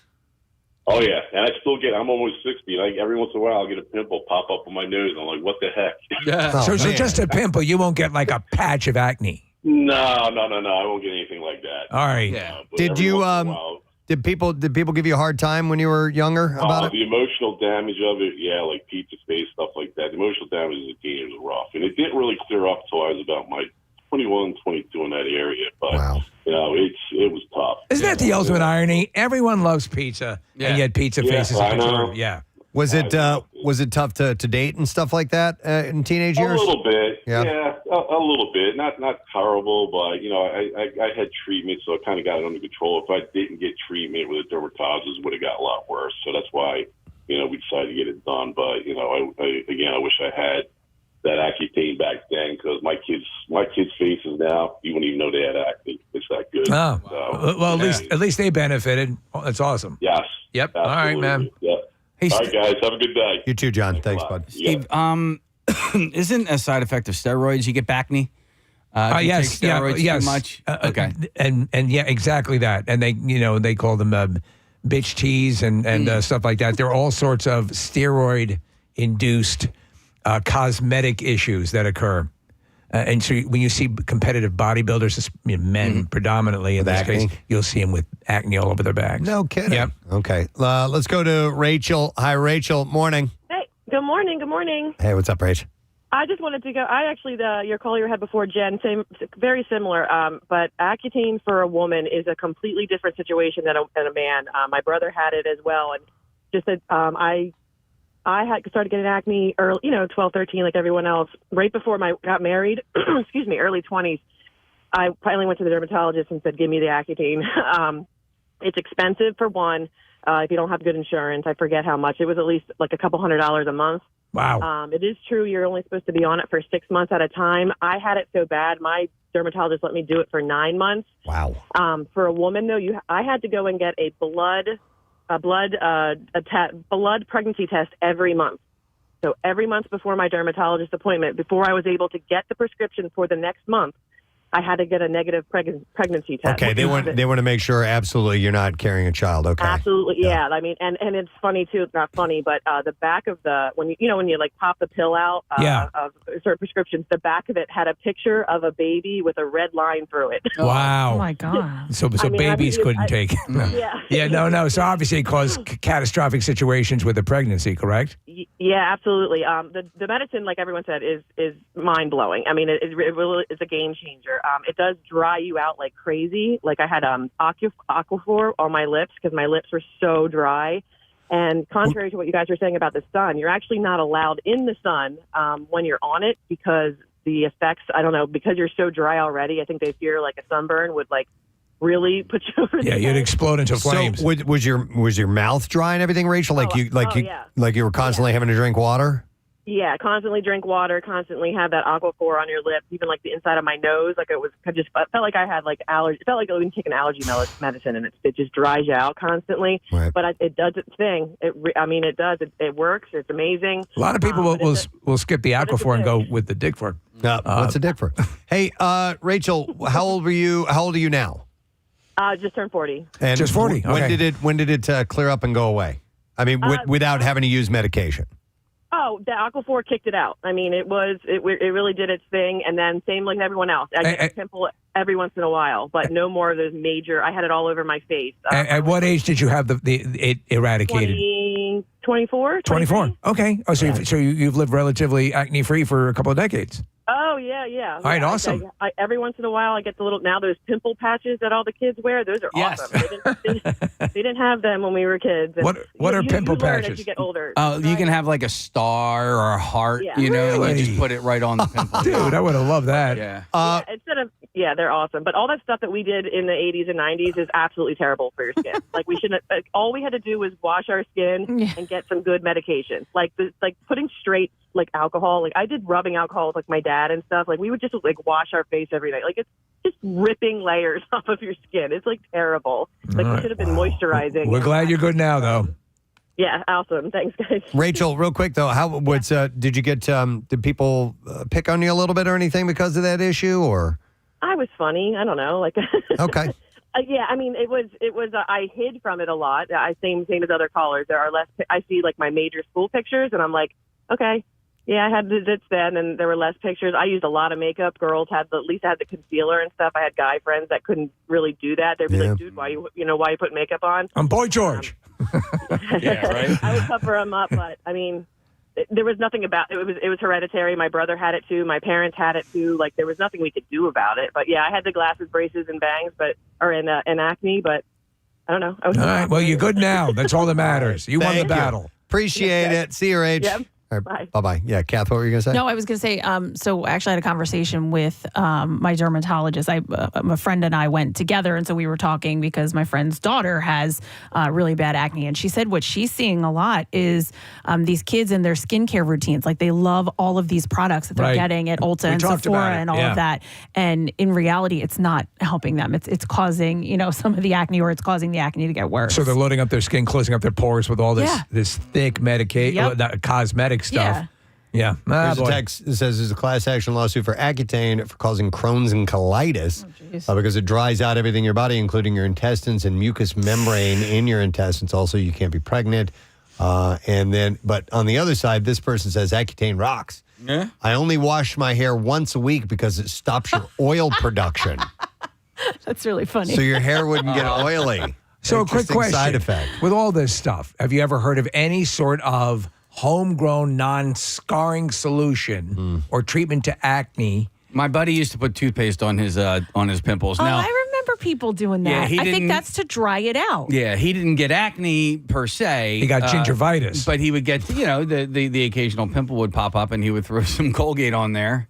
Interesting. Well, I asked one of the earlier callers, I forget his name, but your diet doesn't cause acne, but it can make it worse. Right. So a lot of times people are, encouraged to change their diet and what they're eating to help with it. Really? Sugar frosted zits. Stay away from I those. wonder what some of the things Greasy are. foods and stuff like that. Oh, the good stuff. Yeah. All that stuff you heard, though. Did you think it was going to be fruits and vegetables? Yeah. No, it's like I had a friend who had gout and he couldn't eat spicy food after that. I'm like, what? Or like citrus too? I'm not sure. My brother gets gout from time to time. Let it all out. Yeah. Oh man, I was going to ask. Gout. Let it all out. Gout is painful, man. I know. Yeah. And dude, we had a buddy, a guy who was in my band, Jim, and he was way too young, but he ended up with gout, and it became alcohol and diet. Yeah, stuff like that. And we used to give him a hard time about it all the time. There was a song called Boys Night Out. Boys Night Out. We changed the words to Jim's Got Gout. Terrible. Terrible. But we all friends, yeah. We were all ripping each other apart for everything. It just happened to be the thing that we went after Jim about. Let me go to Dylan's been on hold for like 15 minutes. Let me go to him. Hi, Dylan. Good morning. Good morning, Preston and Steve. Hey, what's up, bud? So I wanted to tell a little quick story about my story with acne. So I did start out with Proactive, like other people have. Yeah. But I went to a dermatologist because I also have eczema too. Oh. So that combination is very very severe. Yeah. And I kept using like every single product that you can think of, including the people that the stuff that they sell talked about before, and it wouldn't work. But one day he said, okay, we have a new shot. If you guys ever heard of it, it's called Dupixent. You get it you get an injection every couple of weeks or so. I've seen the commercials. Yeah. Yeah. And I get it right now, and this has been going on since 2016, 2017. They first came out with it, I think, right? And it's really changed my life. And they said that it not only deals with eczema, but it deals with the acne too. So that includes like anyone with like the adult acne that you guys were talking about, as well as the preteen acne if people have eczema or whatever. Right. And it also helps with allergies too, from what I've seen, because I have that as well. I know it's a shocker, right? You've got everything. And so you say this has been a miracle drug? Oh, absolutely. And for anyone who's suffering for like severe eczema, not only severe eczema, but also severe acne like that, it really goes a long way. And I was actually one of the first people to be enrolled in this program, and it was really great. And I thought, hey, why can't I be in a commercial? If I'm one of the first people, And what do they say? So they just kept it ignored. They just kept acknowledging. Oh yeah. And everything. Yeah, sure, we'll get to that. And I'm just like, yeah, get me on a commercial, man. I'm one of the first people, Yeah. All right. Well, Dylan, glad you're having success, man. Thanks for the call. We appreciate it. Thank you, Preston and Steve. All Have right. a good day. See you later, buddy. All right. I wonder if you could guarantee you'd look like Chris Pine if you went through the treatment. And I know we got to take a break, but I was curious about commercials because you see them all the time, and Ozempic being one of the outstanding ones, or Rizumizumab, Skyrizi. When that's been going on for decades now, when they started advertising those. Do doctors, and we'll have to save this for another time, do they mind, do they care that you're saying, hey, by the way, I saw this commercial for blah, blah, blah. Have you thought about that? And does the doctor go, look, I'm the doctor here. I'll tell you what's going on, It's my understanding that they're sort of a cooperative. So if they It get depends on if they're a client. they're a client. Yeah. It's also, I think, very similar to people watching all those home improvement shows, and when they get contractors in their house and they act like they know what they're talking about. But why the need to advertise if the doctor is already aware and knows because what's there are going different on? options and medications you could choose that do similar things, and so they'll promote you asking for that particular brand. Well, I mean, I know the doctor will, but why does he need to see a TV commercial Because and go, hey? the doctor may be using a prescriber brand. I'd like to try this brand that does the same thing, and so the pharmaceutical companies are trying to get you to ask for it to increase their sales. I know, but still the doctor has to go, yeah, you know what, we'll do that. But they can go, no, that's not quite right for you. You know what I mean? It doesn't omit the possibility that will happen. Yeah, I think, like, because you had mentioned Ozempic. There's, Wegovy and then the other Mounjaro, but like Ozempic is almost like the Kleenex version. You know what I mean? Right. Like Everyone refers to it now. Mhm. Yeah. If you want, you can just send a hidden mic in with me and Dr. Mike, because it's really the conversation. I What usually you tell saw. Dr. Yeah. Mike. No, Here's I what we're usually, gonna do. Here's what we're going to do with me. You're out of Dr. your Mike. mind. All right. Well, anyhow, thank you guys for the calls. We definitely appreciate it. We do have to take a break. We've got Sebastian Bach planned in just a few minutes. We're going to talk to him when we return. Gig at Parks Casino over the weekend, so stay put. We'll be right back. Preston and Steve.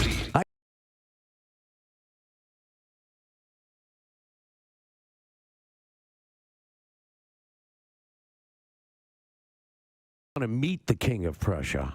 Yes, we all do. And I want to see Mrs. Prussia. Sure. Mr. Prussia. And all of the little Prussias. All the Prussiettes. Yeah. I'm actually Mrs. Prussia.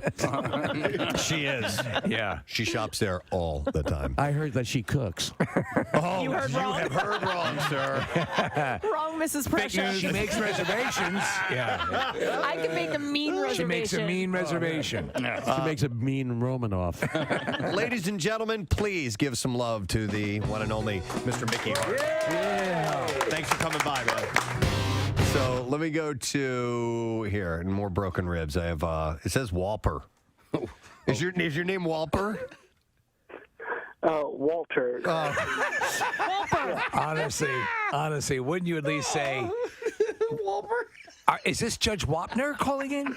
You got a Walper. nickname now, Walter. Oh my God! Yeah, you hear what happened to a Walper. That's not even a mistype. I'm looking at the T and the P are like nowhere near each other on the keyboard. Walper. Name's Walper. Let me get that straight. Your actual name is Walter. And what happened to you? So what happened to you, Walter? All right. Well, All right. I've broken my hand. Yeah. I've fractured all my ribs. Were these fights over your weird name, Walper? It's not my name. His guy's name's Walper. I'm gonna punch you. But at least you got a great nickname today. Walper. Well, hang in there, brother, okay? From Touchstone Pictures, the inspiring story of a man named Walper. I've seen him. He's got some medical issues, but the worst thing is his name is Walper. And then a young therapist came into his life. Hi, I'm Kathy Romano. We're going to change that P to a T. Simple as that. And then his life turned around. I'm the head of a Fortune 500 company. And I can do the saber dance. That morning show's not making fun of me anymore. Oh, man.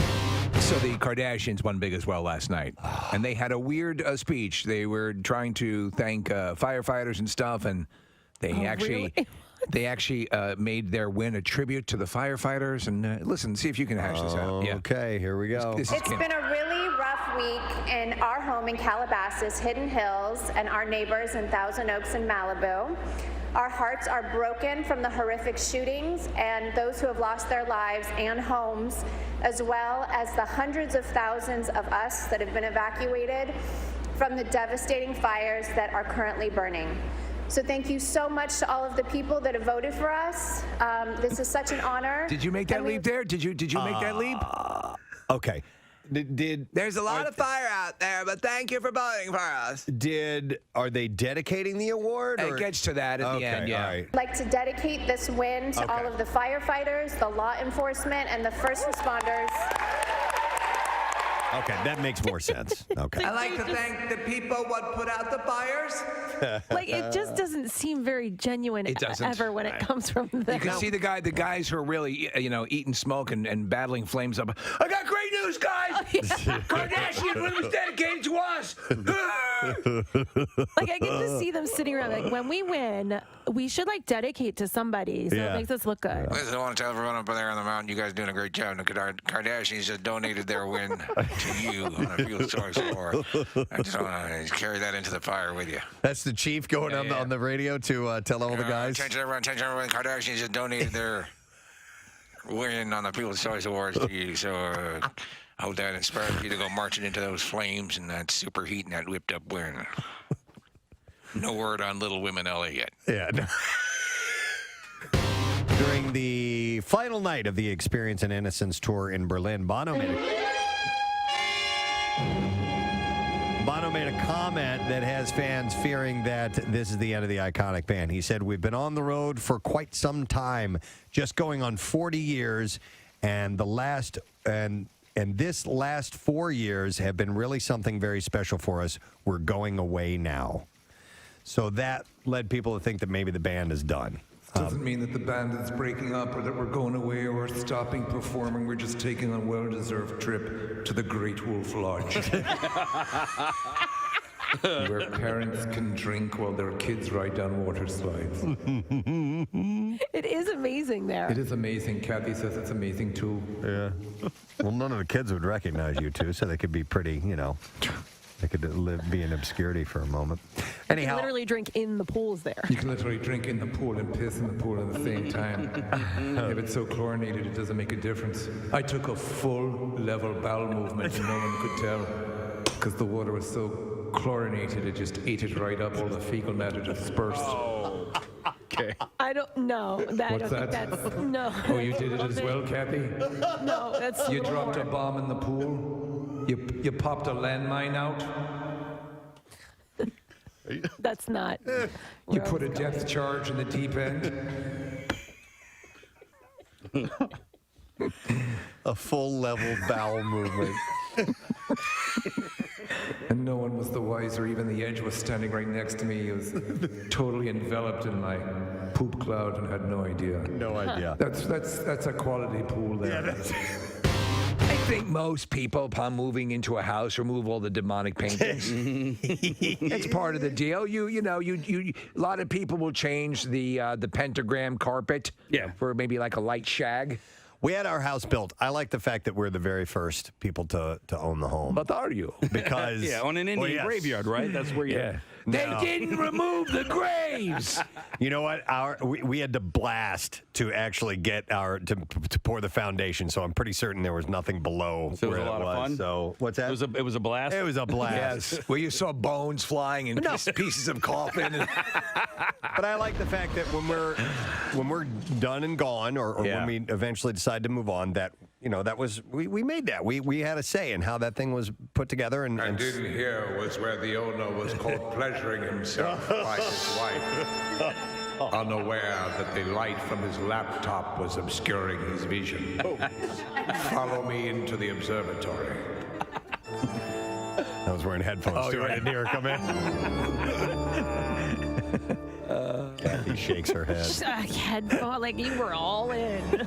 Oh, hey, you can't do that half-ass, man. No. Clearly. You gotta go all Sure, in. he was vigorously providing himself with pleasure. His wife called out to him, but he could not hear because he was listening to his headphones. And here is the pool table, where pool is seldom played, but clothing is full. My daughter and I played pool the other night. Oh, there you go. Right. First time in a while. She asked me to, but yes, it's become a laundry table.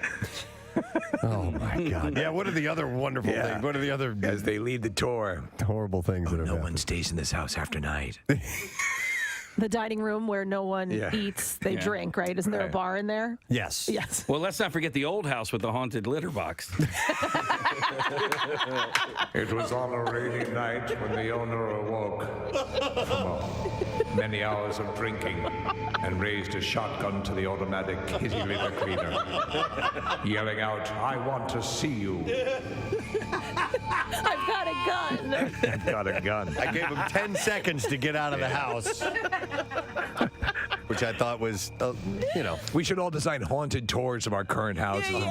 Dumb crap. Yeah, you're right. You're right. My brother thinks my house is haunted. He's said that since the day we've moved in. No he said there's somebody that lives here with you. Wait, your country house? Yeah, my Really? current house. Yeah, since the day that my brother lived You're the with me first owners. for a little while, and he said he's like I hear them. He goes they walk around. Wait. Did you have the house built? Yes. Okay, so you're the first owner. We are the first owner. There was a house. This place is too clean. No, but Preston, there was a house there that was knocked down. Okay. And actually, the man who has since passed away, he was a wonderful man, lived across the street from me. I hope you rot in hell. No, well, he did the masonry work on the house. And he told me one time, he goes, yeah, when they were tearing down that house, he goes, I sat outside and watched. He goes, I did, all of that work on the house. And I was like, oh my God, man. I'm so sorry. So now it's haunted by Slender Manthe. Yeah, so it's... Slender Manthe. I mean, I think it's just the house settling, but my brother thinks it's haunted. Slender Manthe. Do these jeans make me look hippie? Big J.O. Yes. Hey! That's right, everyone. I'm here. I'm not Miss August or December. No. I don't know, Kathy. Any of that traffic, did it seem like something that would have kept Miss December out of here? Yes, I think so. I don't know where she was coming from. Hey, Did any of that traffic add up? Were you here one time before when we rolled out the calendar? He was. Yeah, I feel I was here for a calendar. I was here for Philadelphia's hottest trans. Really? Yeah. You Did sure we do were. that? I totally forgot. Yeah, Philadelphia's sexiest lady boy. You guys met, right? You guys got to hang out after. So I've never seen more women in a room and not a pube for miles. I can guarantee it. There was a weird situation we had you in, right? It was his friend. Yes, Yeah, it ended up being a weird situation for my friend. But stories to tell your children. Yeah. I mean, we all found at the same time, and I don't remember what time it was, but it was definitely too late. That's awesome. I noticed that, and I said it to you right away, you look like you've lost some more weight. And is it a bigger guy who has lost weight? Do you get tired of hearing that? No, not at all. Good. I'll take it. I tried so hard. Yeah, I did. Every time I do a television thing, I'm like, well, this is probably the last time they're going to let me on television. So I should try to get one where I... it's already bad enough I do comedy sitting on a stool. So every time when I did my hour special on Comedy Central, I had already lost a bunch of weight to get to that size. And then sitting on a stool, every time they film you, you're like, this camera guy hates me. This guy doesn't like me at all. Is that a pile of tires sitting on? So I knew for the Netflix special, I knew that I was going to be sitting again. So I tried again to lose weight. And then, I didn't lose that much, but then I also learned how to sit with my back arch. There you go. Oh, you're doing all the cheats. Yeah. And I covered my nipples with suds. I guess some people stole my idea. That's cool. That's all cool. right. I said everyone jump in. It's funny because it happens. This is why we're on radio. I mean, Kathy and Marissa obviously are they're pleasant to look at, but we are not. And when we ever do any TV or anything, I'm like, dear God, do we look horrific? And people say, there's a different angle. There's some people who've had actors and actresses come in here. They know their angle. They know, what's the best way for them to be their side. Yeah. I'm like, really? I think if you ask those things, it makes me feel like I'm admitting too much bad about myself. Yeah, so yeah. Can you not film me from, I don't know, obviously sideways and from the floor, please? What we've been talking about news-wise, you familiar with this this scam that took place, this GoFundMe? Oh, yeah. So they came by. Never try to help one bum. They came by last year. They came by our Camp Out for Hunger right after that story broke, and we interviewed all three of them on the air. And we got word of this yesterday that the three of them were in on this together. In cahoots. Oh my all of them in God. cahoots, and then the one who wasn't getting enough money, the guy who was the homeless guy, he goes to take them to court. Yeah, and that's Tries how to sue him. To sue him for not giving him his part of the scam. Yes, of the stolen money. Never help one bum. You ever try to give a homeless guy food? They look at you like you're handing them a bag of someone's dump. It's really, they're like, what am I going to do with this? Like you're like, eat it. It's hot. It's food, and they're like, I don't like what? They're so baffled by it. Do a GoFundMe for like an overall like shelter or something. Like to give it to. There you go. I've never seen that work out good where you help one person. With everything else going on, the show and everything, what's coming up for you? It's been a while since we've seen you. Yeah, pretty much just did the radio show's been doing great on Sirius XM, so pumping that out in the podcasts. By the way, Dan says they were interviewing for something. They sent it over to us, and he was very complimentary about the show. You guys are always very complimentary when you're on other shows. We appreciate it. Yeah. Getting the word out. Oh, yeah, for you guys. Yeah, you guys are. I always think it's the coolest thing. The best nod you guys get is Joe Rogan, who needs no press anywhere he goes, always like shouts you guys and still gives you guys the it's nod. awesome. That's pretty awesome. It means the world to us. Yeah. I mean, I don't know if you saw Opie from Opie and Anthony sent like a kind of wrestling promo for him not doing his show. Did you see that on the street? No. Oh, it's very uncomfortable. No. It never understood those dynamics. It was never anything that we got involved with. You just try to do the best. It's like what you do. You just do your show. Do your show. We tried to start a radio war with Bob and Tom, but then they disbanded. That's a shame. Bob and Tom. You for the Bob and Tom have been around for a long. Well, used to be around for a long time. They're garbage. keep it up. The junk. Yeah, I'm like, and I It's look the at worst radio show I've ever done. Really? Why? They want you to do bits. It's a yuck fest. And I mean, and I was like, yeah, you don't want me to do bits. Like my bits are too. And they go, well, that's how it works here. I go, well, I'll leave. Like it's fine. And they go, we need you to do bits. I go, well, what do you want me to do? The one about this, you know? And I'm just saying like vile things. Yeah. I'm like, if you want to do bits, it's gonna be like I can't. I'm like a dirty comic. It's gonna be bad. Hey, do the latest bit about your daughter. That. Yeah. They got the things people when the hate mail I've gotten for that Netflix special, like the things people have to write to like when someone has to cite the parts they don't like, it is so funny reading that. Oh my God! Oh, that has to be worth it alone. He thinks there's humor and about his daughter's genitals. I'm like, why? How can you write that? WMMR. All right, thanks, guys. So we're waiting on Sebastian Bach to get in touch with us. We'll see if he does or not. And Yes. if so we'll move on. I did want to touch on something briefly. For those who may not know, our video guru guy Kyle Mack is no longer with our family, no longer with the radio station. There was some restructuring that was done in the company. They put out a press release about it. It's not a big secret or anything like that. Right. And it was in Philly Magazine and so on. So some people are no longer with the station, and that's it's never a fun thing, but it's happening in all kinds of industries nationwide, and it's just the world that we live in right now. But I wanted to point this out. We love Kyle, and by the way, he also is looking for a band. Yes. He's an amazing vocalist, as you know that. And I had mentioned this last week. If anybody knows of a working group, and like a working group, he's top level. He's the man, and would like to have an incredible lead singer. Reach out to us, any one of us. We can get the message to Kyle. Listen, if we had the money in the River Valley Vocal Band, we'd do it, but we don't. We absolutely would. But I'd gotten this email, and this was before any of this happened. This was from our friend Julie Jerkoff. Yes. She goes by that in our YouTube community, and she said, hey, it's me. Julie Jerkoff. Yes. Forgive me, Kirkhoff. She said, it's me, Julie Jerkoff. I wanted to ask if we could give the juiciest shout out to Kyle Mack. The YouTube community has become a whole family thanks to him. Not just a bunch of people typing in a chat room, a legit network of people who meet up at events and share in each other's ups and downs. And Kyle has really brought us all together. We love him so much. Please tell him thanks for everything. It would mean the world to us in solidarity. So that was from Julie. So she wanted to send that out. Yeah, he was doing a good job cultivating that community. So I know, absolutely. And we, some other people have gone by the way as well. Unfortunately, Pancake is no longer with the station, and Greg Monahan, a few people that will always be a member of our family. Todd DeFeo. Yes, we want to give them as much love as we can. A couple other shout outs I have, and this was from a guy who we had on the show one time. Nick, you sent this to me. This is from Rob Zellum. And as we hear of people that are, looking for their next position, he has found his. He said, I wanted to thank you guys again for having me on the show in January 2023 to talk about my citizen science project called Exoplanet Watch.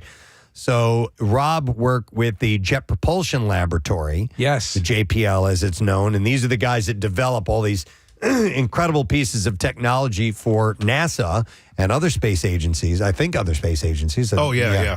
And global space agencies around the world. But he said, we got a bunch of new users thanks to you all. You all have been such a huge part of my life and kept me laughing while I've been podcasting for over 15 years now. My last day was at the JPL on May 10th, and I just accepted an offer from NASA's Goddard Space Flight Center to be the new communications scientist for the Nancy Grace Roman Space Telescope, NASA's next flagship mission, launching no later than May of 2027. That's quite a jump up. Yeah. That's awesome. We've talked from time to time about who our wealthiest listeners might be. Yeah. Rob probably is near the top of the smartest listeners that we have. He's discovered exoplanets in other galaxies in other solar systems in our galaxy. This dude is unbelievable, and he's helped develop these systems that they use at NASA and Jet Propulsion Laboratory. Yeah, and sometimes Steve, he started breaking it down for me one time. He started explaining it to me, and I was like, how soon before you're lost? About four seconds. Yeah. Oh, and this super incredibly over-the-top intelligence said, hey, is there any way I could get a shout out? I'd absolutely love that. I'm a podcaster, so any day or time would be amazing. There you go. Rob Zellum, super genius. That's cool, man. got a friend up there in NASA. Love it. You know, the dream has been for the longest time to get somebody who is actually on the International Space Station. Yeah. Or, you know, we had our connection over there in NASA, Nick. We won't go into into the in depth. I mean, Rob has actually helped trying to circumvent the guy that was being a C block. So thanks to Rob for his loyal listening. In this case, it means capsule blocks. Capsules, yes. Here's another great one that says, hi, Presbo. I'm writing to request a shout out for my daughter, Allison, for her birthday. It's May 11th, so it was last week. Marks the beginning of the end of her 20s. We have a mutual bond concerning our love, all things Preston and Steve. She is a podcast listener from afar, working at Yosemite National Park in California as an ecological restoration project leader, doing what she loves in one of the country's naturalists, one of this country's natural treasures. She is one of the leaders of the Ackerman Meadow Restoration Project. Please give her a nice, juicy shout out on this is her 29th birthday from Mama Sizzle, a.k.a. Karen Smythe. And to anyone planning to vacation in Yosemite, she said she'd love to meet you. Thank you. So here you go. That would be, if you could have, if outdoors were your type of thing and you could get a job in somewhere like Yellowstone or Yosemite or something like that, that would just be the best. I just saw a horror movie that a woman gets her dream job out in that, and she doesn't realize she's actually in an alternate dimension. So if you do get a job, please make sure you're in the right dimension. And how do you do that? I don't even know. Maybe get a guide or something. Wet the end of your finger and hold it up. No, so my friend's son just finished his freshman year at University of Vermont. And he's basically, when I was talking to him as he was getting ready to graduate high school, asking what his major was, I renamed his major to kickassery. Yeah. Because that's what he's doing. He's going there for all outdoor that's so adventure cool. activity Awesome. stuff. Yeah. And if you can build an appreciation of that, and you already have one as you're going into it, I mean, that'll be with you your whole life. Yeah. Where's he going, Case? UVM. Which I don't understand why they call it UVM. It's I know this one. It should be UVT. But Virginia Tech. It's like the Latin name for the state, like Universitas Vermont Montpelius or something like that. Oh, is that the genus Tamamahe, isn't it? I learned that, Casey, because of Quizzo. Oh, Quizzo. Yeah, I love Quizzo. Why it's not why it is UVM. So by the way, you guys been to Yosemite? Yes. Yeah, I want to get back there. Oh, it's great. That's a really cool job. And can you pass me the contact information? Because I'd like to. I want to reach out to that person. I think we want really to pet a bear. Well, I don't want to pet bear, but I'd love to visit that Meadow Restoration Project. That's really cool. I haven't been since I was a kid. I would like to go back. I do hear stories of overcrowding, but like I said, any national park, it just depending on when you're there. I'm probably going to go and climb Half Dome, without without free cables. solo stuff. Free solo stuff. Yeah. You can do it. I went when I was doing stand up. During those years, I got to go. And all the national, at least a lot of them. And the time in Yellowstone was amazing. I went to Yosemite on a Saturday in the summertime, and while it is magnificent and unbelievably gorgeous, Preston, you have to time it better, and if you're going to go in the summer, try to go during the week, and if you're going to go at all, try to go there, first thing in the morning if you can, to avoid some of the crowds. Okay. Here's another one, another email. It says, hey, my wife, Diane Gimple, has been teaching in the Philadelphia public school system for 35 years, and she was retired. She's retiring at the end of the school Miss Gimple. And he says, this is from Jimmy, by the way, her husband. She has worked tirelessly. She has embodied an inspiring work ethic every day, almost never entitling herself to a sick day or mental health day. Frankly, I don't know how she does it. Being a school teacher, especially in the urban settings, teaching children with special social circumstances and challenging family dynamics, while rewarding, is at times incredibly stressful. And I know because I just heard how difficult so many of her days have been for a very long time, but it has made our happy hours that much more special. Top it off will be empty nesters this fall, as our only daughter is going to be headed to college, and I work from home, and it'll be just the two of us every day. Can't wait. He says, Diane, I love you and look forward to the beginning of the next chapter. Insert your juicy shard out here. So a shard, please. And that's from Jimmy. Jimmy. Hey, so they're home alone. It's going to be kind of weird to do that. I hope they don't devolve into I hate you. No, turn it into sex all day long. Nobody around. I hate you. I hate you more than anything in this damn world. Hey, since she's a teacher, there's something I want to mention that I found kind of interesting. So we were at Rochelle and I went to our local Ace Hardware store in Harleysville, and a gal that worked at one of the checkout registers recognized me and said hello. And she told me that she teaches at Oak Ridge Elementary School. So all three of my kids went there. Yeah. We spent a good dozen years because of the kids' age difference Right. at Oak Ridge, and we miss it dearly. It was such a wonderful place and great memories there. And she was telling me about their program and that they do have a lot of challenged kids there that they have some specialty programmings for. And she said, oh, and we got a dog for the school. Oh, no kidding. I was like, well, that's really cool. And you know who gave it to her, to the school? Zach Wheeler did. What? And I don't know why. Does he live out that way? Not that I know of. And so she had said, yeah, it was donated by Zach Wheeler. And I'm like, well, why did he pick Oak Ridge Elementary School particularly to send this dog to? And I didn't know if maybe that was a charity function that he does that he helps fund Providing service for dogs? several different schools. Yeah. Or if he had some kind of a connection to Oak Ridge Elementary and or was wanted it to. even through Philly's charities? Don't know, you know? but it was specifically, they said, from him. And oh man, they told me, I think the dog's name is Wheeler. I think they named it Wheeler. That's pretty cool. Which is a pretty cool name, by the way. Is he maybe like a big fan of like the Oak Ridge Boys or something? And he Oak Ridge Elementary, maybe he loved Elvira. Yeah, I don't know.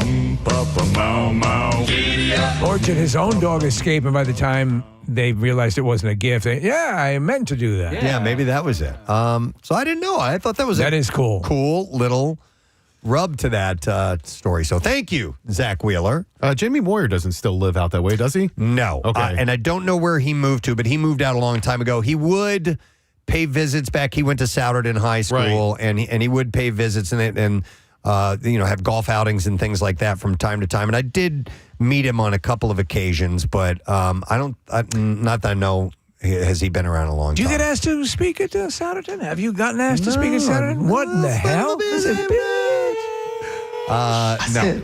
Bitch. I have not. But that's all good. Have you been asked to do any commencement? No. Kathy's the only one. Kathy's the only one. I wonder if Bucknell's even aware that I exist. Well, you, you for do Christ's talk about sake, how you were there for you a lived there the longest of anyone. Yeah. Jillian Mealy just got to do LaSalle's over the weekend, and I thought that was a pretty impressive honor. Casey needs to do. Yeah, Casey should sinus. Come on. For God's sake. Or at least OLPH. What about O'Hara? O'Hara. I don't know if they do. Yeah, I don't think they do high guest school speakers at high school. Yeah, So it's usually one of the kids who's the salutatorian or salutatorian or whatever they are. Salutatorian. Hey, hey, Macarena. Is summa cum laude bigger or better than magna cum laude? It's bigger. It is bigger. Yeah. Is it bigly? I just like how you phrased it. I don't know which one's better. I think Magna Who would win in a fight? Yes. Yeah. Who would win in a fight? Magna cum laude or summa cum laude? Well, Magnums tend to be bigger condoms, so Yeah, I'd go with that. Yeah, Yeah, judging by the condom correlation. Summa is the best of the best. All right, Case. because my nephew just graduated summa cum laude from Temple. Wow. Quite impressive. I did not. Smart kid, yeah. So here we go. Here are the Latin meanings. Summa is higher than magna. Magna cum laude is Latin for with great distinction. And then what is sine concom? Summa cum laude translates to with the highest distinction, not great distinction, the highest distinction. Summa. Casey, I told Casey what I graduated with, and what did you had a good line after. Do you remember this last week? No. You don't remember? Yes. I said, oh gosh, it was something like, and we have the same job. Oh, that's what it was. I said to him, I go, because she was all braggy about how we were smart talking she is. about. What did you we were graduate? talking about something. I Yeah. graduated magna cum laude, and I said that to Casey, and he said, "I didn't graduate with anything." And look at us, we have the same job. And I was like, "Good point." So I'm looking at these. So the way it works is the summa cum laude is the top 1 to 5%. Okay. Generally, the magna cum laude is top 10 to 15%, and the cum laude, which means with honor. And or what distinction, about the is dumbass laude? Is 20 to 25%. Oh, I was the sucker cum laude, definitely. Yeah. I was at the very Do you know what? bottom of the barrel in high school. I was like, when I was in school for a number of years, I was like, 4.0 A's all the time. And then when they started switching me around and I was the new kid, and I became shyer, and my grades started to go down because I was always in a new place, and I was like, And then when I got to college, something that I wanted to do, my grades shot back up again. Yeah. But you can't overstate the importance of the kids being comfortable at school. Grades are just suck. Well, I mean, when I look back at it, I'm like, what does it all really mean anyway? They so not to get philosophical about high school, here. but they throw so much stuff at you, and I get the idea is to let's see what sticks. Let's see what is going to inspire you. It also should some basic things you need to know as far as like math and just being able to, read and write and those specific things. Living capabilities. But also try to inspire something as far as maybe a potential career goes. But then to be judged, and I understand why, but it's also kind of too bad that you have to be judged on this number, on this grade, because mine was just terrible. Yeah. And I've made a decent living for myself. Well, because they want to educate you. It doesn't necessarily have to be in one specific area. They're educating you, and they're using those grades to to basically determine if you're learning or not. Well, that's it. That's the only way you can. That's the only way you can do it. And sometimes, and like my brother years ago, before he had his other entire life's career, studied testing and studied the efficacy of testing, and what they really determined is that a lot of times people get good grades on tests, which is good test takers. Right. And Kathy, you talked about learning. They want to know if you're learning, but learning in what? If you could be more specific of that, as opposed Can to I get a straight answer from you? This whole rounded thing of there were a lot of things I didn't learn much. Can't you give me a straight answer anymore? But there were some things I excelled in, and the parts that excelled in didn't outweigh the parts that I did poorly in, and therefore the overall grade is garbage. You graduated though, right? Barely. Yeah, but so you were able to hold on to the things that excited you and you found interest in, and that carried you across the finish line. Yeah, but it wouldn't have carried me to like a college or something like that. My grades were so horrible; it was ridiculous. It is. Or getting assistance and so on like that. Right. And honestly, you're pretty smart. So, you know what I mean? Like I don't know. Well, no, but you're saying I can handle things. I'm smart. You said you did terrible in school, so then it's obviously not the same for everyone. Oh yeah, and it's way different now too. So there's book smart and there's porn smart. And you're porn smart, and that's what I meant. He's super porn. He's porn genius, is what he is. But he's cum laude. There are all the time. There are different strategies that they use now, and also different requirements for getting your work done that aren't quite exactly as rigid as they were when I was a kid, where it was just there weren't independent education programs. That's cum laude and things like that. So that is cum laude. Yeah. That dude is way cum. That's too cum laude. Yeah, you're cum laude.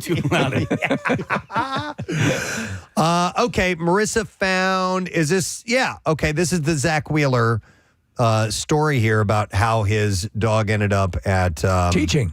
Not teaching, but at Oak Ridge Elementary. It says in March of 2022, Phillies pitching ace Zach Wheeler generously shared his good fortune with our team. As this is, I guess, from this is from the Paws of Affection group. Nice. As a thank you to him and his wife, Dominique, we named our next pup to join the team Wheeler in their honor. Wheeler, the golden doodle, he has an innate understanding of what people need and true affinity for children.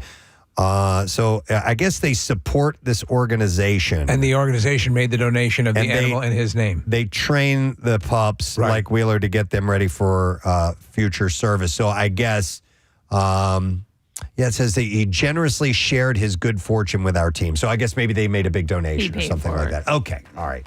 And that maybe the school sees it as he specifically donated. You get press off of that. In a sense, he did. You draw attention to your school and the work it's doing, so it makes total sense. Oh, that's cool. You can't say like, hey, some schlub gave us this dog. You're not going to get as much press. I like to talk to Zach Wheeler about this sometimes. Yeah. If you'd like to come on this program, that'd be really cool. Turns out I wouldn't.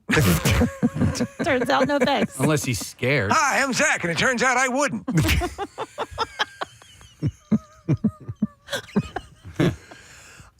Here's another shout out. This is a couple of days late. It says, hey, my dad, Bob Taylor, is turning the big 6-0 on May 4th. He's not a daily listener, but if you could give him a shout out on Friday at the 8 a.m. hour, because I know my mom is listening on her day off. I wanted to wish him a happy birthday and thanks for being the best dad a girl could ever ask for. He truly has taught me patience, perseverance, and that anything is achievable if you put your mind to it. I love you with all my heart. Enjoy being 1 year closer to retirement. You deserve it. So that's from Victoria Taylor for her dad, Bob Taylor. All right, if he only listens occasionally. There's the little one for you, Bob. And I'm going to get out in front of this one because I've slacked in the shirt department. The shirt department. This isn't till the 22nd. Says, hey, Preston, huge fan of your show. My daughter's birthday is May 22nd. You guys did a shout out a couple years ago. She loved it. I was hoping you could do one on May 22nd for Charlie Doherty from her parents, Chuck and Lauren Doherty. Thanks so much. So a shout out. There you go. 1 second. Let's get it back on that page. And here we go. Boom. Got out in front of that one. So I just wanted to share that. Nice. There was a story, Steve, and I thought you might be interested in. Maybe you caught this, but the World Video Game Hall of Fame inducted its 10th class of honorees last week. I did see this, yeah. So the honorees are Asteroids, Classic, Myst, Resident Evil, SimCity, and Ultima. So, go to the list again. Asteroids, Myst. So, you remember the game Myst? Which is spelled Myst. I did not. These were beautifully rendered landscapes, and you'd be in a room, or you'd be on. It'd be in almost like some look like steampunk. Okay. Setups, and they were to the best of my recollection, they were puzzle games. Okay. In this handle does this thing, and that's. It was a very slow, focused game, but it looked beautiful. So text-based, sort of? It would tell you what to do? Well, or? I forget the actual mechanism. The thing that I found most impressive about those games, and I played one for a little bit, and I have to admit, it was a little too slow for me, but it was everything looked fantastic. Okay, Nick is pulling up a video, someone playing it, and there's a lot of you click to move forward, Right. and it would like move. It would just in sections. It looked like that Right. type of thing. So it was an earlier render game, Yep. but it obviously made an impact. Resident Evil, which Oh my God, we spent a lot of time playing. The Resident Evil 2 or 3 was the one that really took off. The one that, and I love Resident Evil up to that point, but Resident Evil 4 that was the game one. changer. Yeah. SimCity and Ultima. So I'll run down. So by the way, the Hall of Fame recognized electronic games of all types: arcade, console, computer, handheld, and mobile. I've recently, in the past month, started gaming again. And What are you playing? So happy. I'm playing the Hogwarts game, and I am all in on it. It's a great game. It's to the point now where I can't wait to have a few minutes where I can go escape. Hey, I got time. I can squeeze some of this in right now, and I'll go and sit down and play. And I've gotten good at it, and I feel it seemed overwhelming at first because it's like you got to mix potions and you got to put these things, you got to gather this stuff and put this together and try these things and make some new things for your clothes and blah blah blah. Yeah. And I'm usually pretty basic when it comes to games. I don't like over. No, I agree. But I have fallen into this one. Once you get the mechanism, so I played for a bit and I enjoyed it. I think, and besides that, it just looks fantastic. The game looks amazing. Yeah, but you can fly anywhere all the time. Isn't that amazing? It's great. I agree with you. When you have to collect the weed and collect this plant and it's like that's too much. That means that game is going to be 60 hours. Yeah, that and Tiger Woods. Perkins Racers? No, not Perkins Racers. Yeah, the PGA, essentially the golf game. I play that. That's all the time. They should do that though. Tiger Woods, Perkins Racers. Picking up waitresses. See if you can get them. At any point when playing video games when you were younger, did they ever turn into drinking games? Because for us, Tiger Woods was a drinking game. No, it didn't. So the Tiger Woods and then NHL, and these were both probably Sega Genesis or maybe the first PlayStation.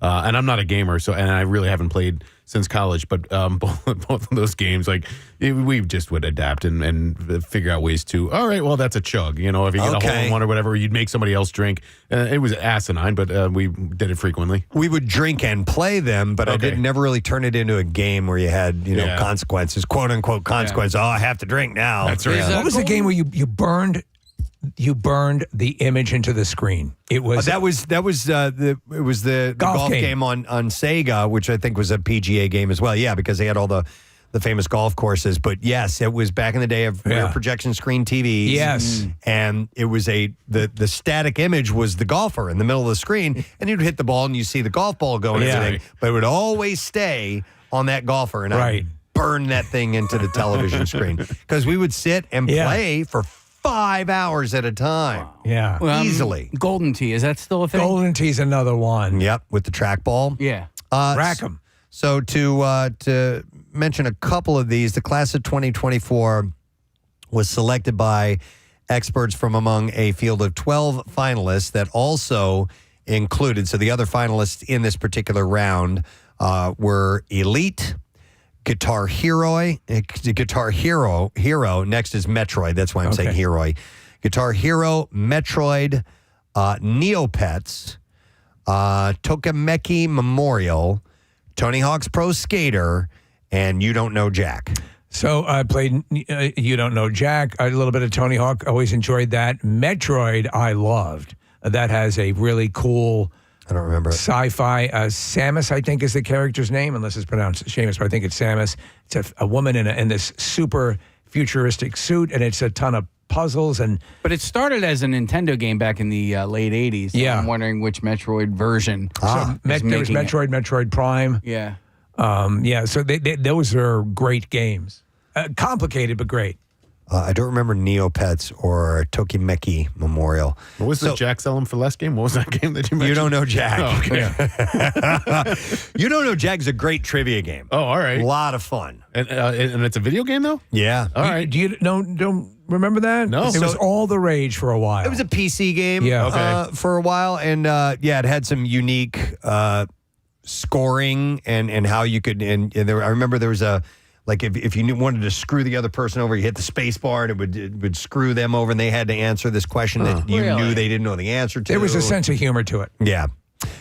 So Asteroids is 45 years after its 1979 debut in arcades, where it was Atari's best-selling coin-op game. Asteroids? Yeah. Wow. Yeah. So that was nominated in. I loved that game. What arcade game did you drop the most coins on? Shinobi. Street Fighter 2.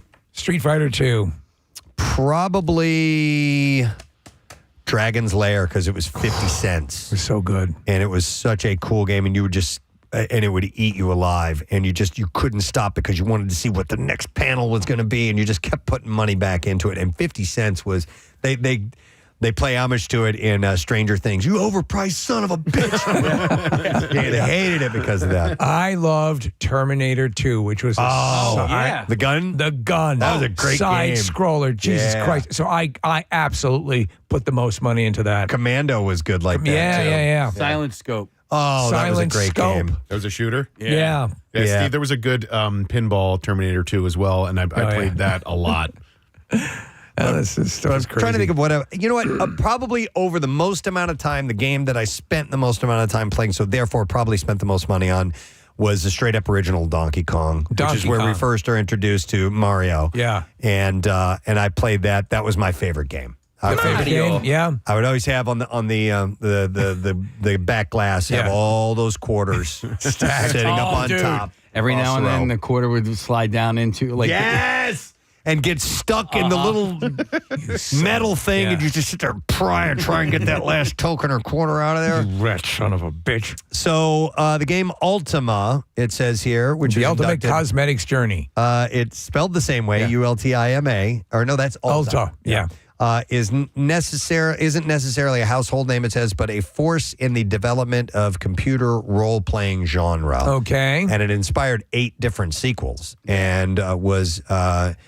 it says, is credited with inspiring later role-playing games like Dragon Quest and Final Fantasy. So I was at Dining on the Stars on State Street Media, actually last 2 Wednesday nights, and they have a store there that I need to get into. It is basically like a candy store, but in the back is a full-on arcade. Nice. Like a good arcade. Yeah. With, I don't know how new the games they have there, but I know they have some old classics. Retro's all the rage. Yeah. So let's see what else was in here. Sim City. Yes. Never played that.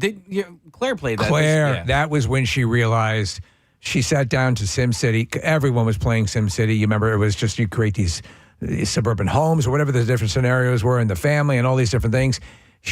I remember walking out after dinner and she was playing in our computer room, and the next morning she was still playing. I mean, she did it. She pulled an all-nighter. So that was, I remember when those games hit, when the Sims games hit, and I was like, all right, they're really popular. I'll buy the game and try it out. I took it home, and I'm like, what is this boring piece of crap? and I didn't get it. It just didn't speak to me. Some people love it. Oh my God! So You all get to those play God, sort of, right? Yeah, and those things manifested. There was what is it?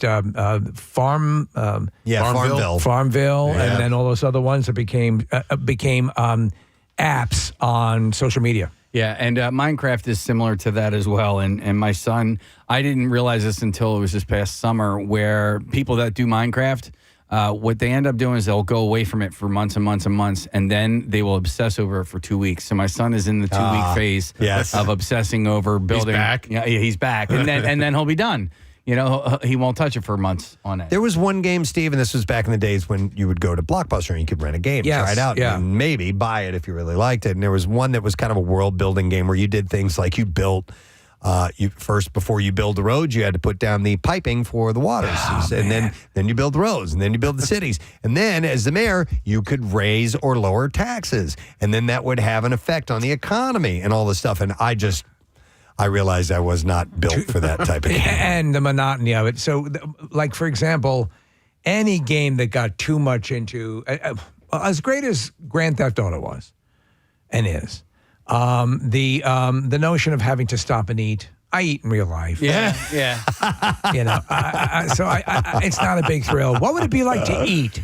I know what you mean. So I don't need that part of the game. There was another one that was a science fiction game, and I'm having a brain fart, but they would use the elevator rides inside the spaceship to do the load in for the next scene. So you'd literally get in the elevator, and you'd be in an elevator as it was loading. Dude, I know what you're talking about. I have it I have a visual in my brain, and I cannot remember what that game was, but I know exactly what you're talking about. I ride elevators for real. I think that was like a PC game. While you're thinking about that, there was in the Harry Potter and the Hogwarts game I'm playing there, you have to capture these beasts, these animals, and then you have to raise them, and you have to feed them, and you have to groom them. Or they die? And I was like, well, no, because they give you materials like their fur or their feathers that are used in magical spells and things. It's a lot. It's a lot. But I'm all in. I'm gonna play it out. Yeah, I'm gonna go. But that's the boring part of the game for me personally. Yeah, and all the minutia. I want to get to the Quidditch. I want to get to the spells. I want to get to all that stuff. All right, so SimCity, it was released by Maxis in 1989 and found an audience among adults as well as children who were challenged to build their own city and respond to problems. So it took off. It's in the Hall of Fame now. So Myst is another game. You had mentioned that, Steve. Yeah. More than 6 million copies, made it a best-selling computer game in the 1990s. By the way, if you're just tuning in, these have been inducted into the National Video Game Hall of Fame. I mean, you stop to think about used early CD-ROM technology. CD-ROM. You remember that, we were at a point, I think, was it the release of Halo 2? Yeah. That was the single largest sales of anything in entertainment history for Maybe one it was day. Halo 3. Wasn't that the one that really exploded? Yeah. Like the single largest Maybe it was Halo 2. purchase of entertainment product in one day. Yeah, that blew us away. Yeah. Because we were like, oh, wow. Video games have arrived. They've surpassed everything. Yeah. It was pretty incredible. I mean, and budgets for an involved video game will be 60, 70, $80 million. Yeah. Yeah. Like major movie production type of funding.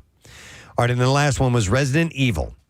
And it says Resident Evil's cheesy B-movie dialogue, engrossing gameplay, and chilling suspense helped popularize the survival horror genre following its release by Capcom in 1996 and offered mature entertainment for older teenagers and adults. That was one of the first games that kind of... That took you, yes. Like Metal Gear was another one where you're like, okay, this is a little bit more involved. I would say this is that again, I had a love-hate relationship with the earlier Resident Evils because I love the horror. I love the whole thing. I love they created the world, the Umbrella Corporation, all that stuff.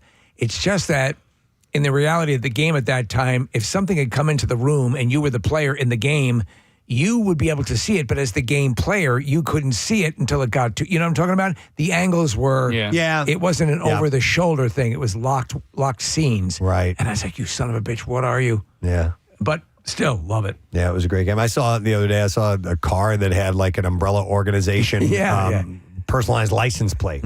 I mean, still. And then we're talking, this game's been around for a while. Decades, yeah. Pretty damn cool. It's amazing.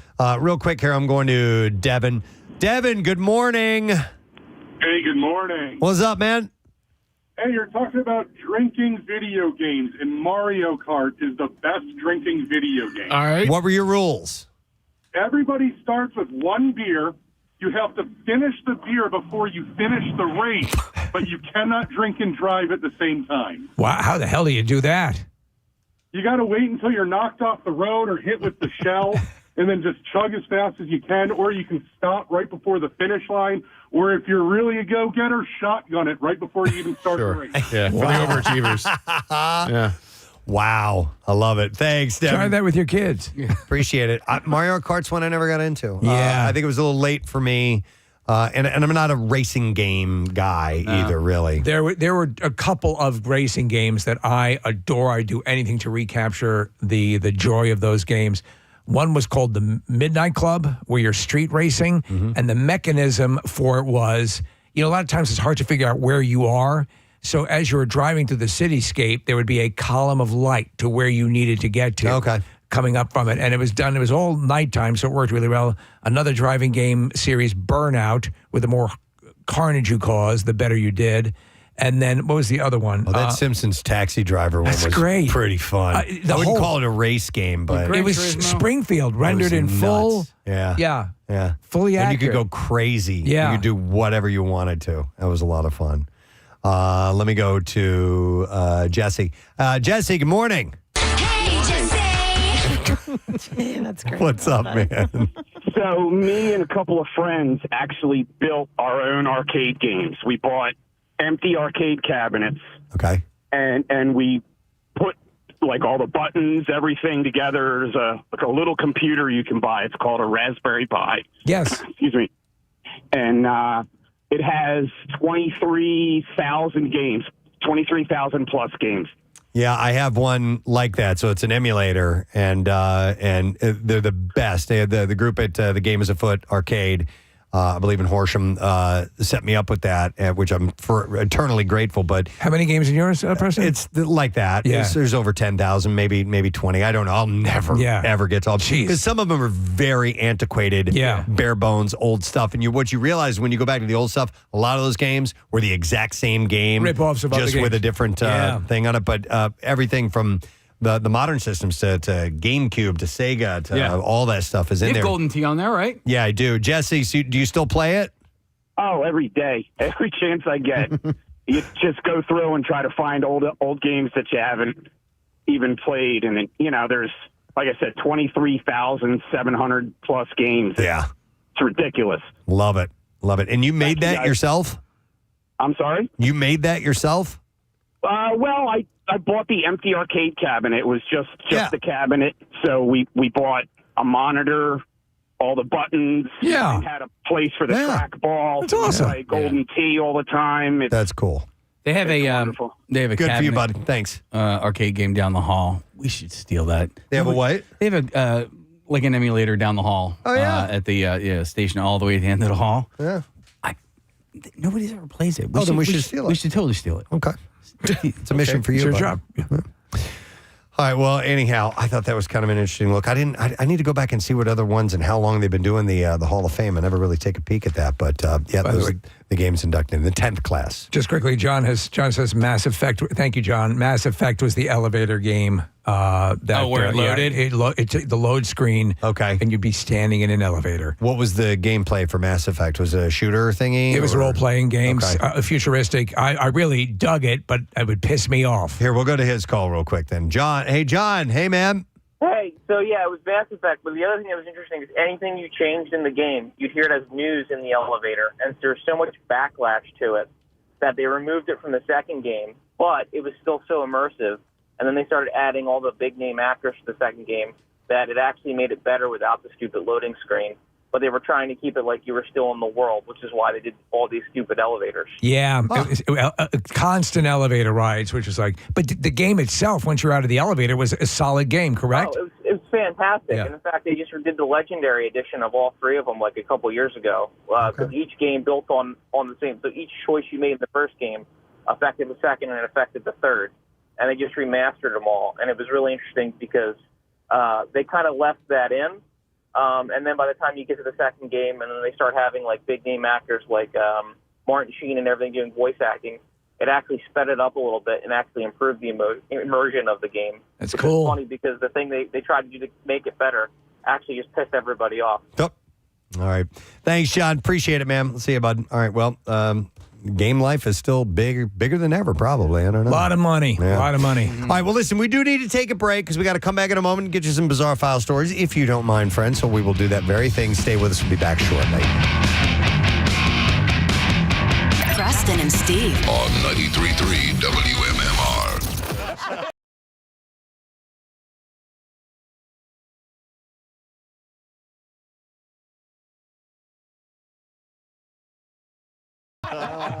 Does that bother you? No, you know what's funny? I said it to someone, I ignore it all, but like the thing is, it doesn't bother me. It just, I do still get an emotion, like involuntary. Okay. When someone writes like, this ruined my day, boycott Netflix and all these hashtags will start about it. And you're just like, I swear to you, the intention of this was just to make you laugh. Understanding it might make some people go, it's not my thing. But that's fine. But when someone's like, they have such like hatred for, and I said that what's funny is the complaint is always very personal. Yeah. Like I've done nothing personal. I've just made like a broad spectrum joke that somebody can twist to make it, he's talking about this. And so we've had sometimes we're good. We don't get bombarded, but occasionally, like if someone will complain about something that I've done, I say, okay, but everyone has a personal thing that's their thing. You made fun of this, but did you laugh at this? But I did point that out. I wrote back to one person, and I was like, I'm not going to write back to anything else. Yeah. But the person if the person is thoughtful, you'll do it. Well, the transgender joke was the one that caught some heat, which I saw coming. And then someone said where I made a joke about wishing it legal to beat your children, but with like a focused reason, not just like crazy abuse. Yeah. It's like a joke. And someone wrote, as a victim of domestic abuse, it was like as a victim of domestic abuse, I don't think it's appalling you would make a joke about that. And when I wrote back, I was like, again, that has nothing to do with what my joke's about. And I was like, sorry that happened to you. But I was also like, isn't it interesting that you complain about that only, and like the other complaints I got were about this trans joke.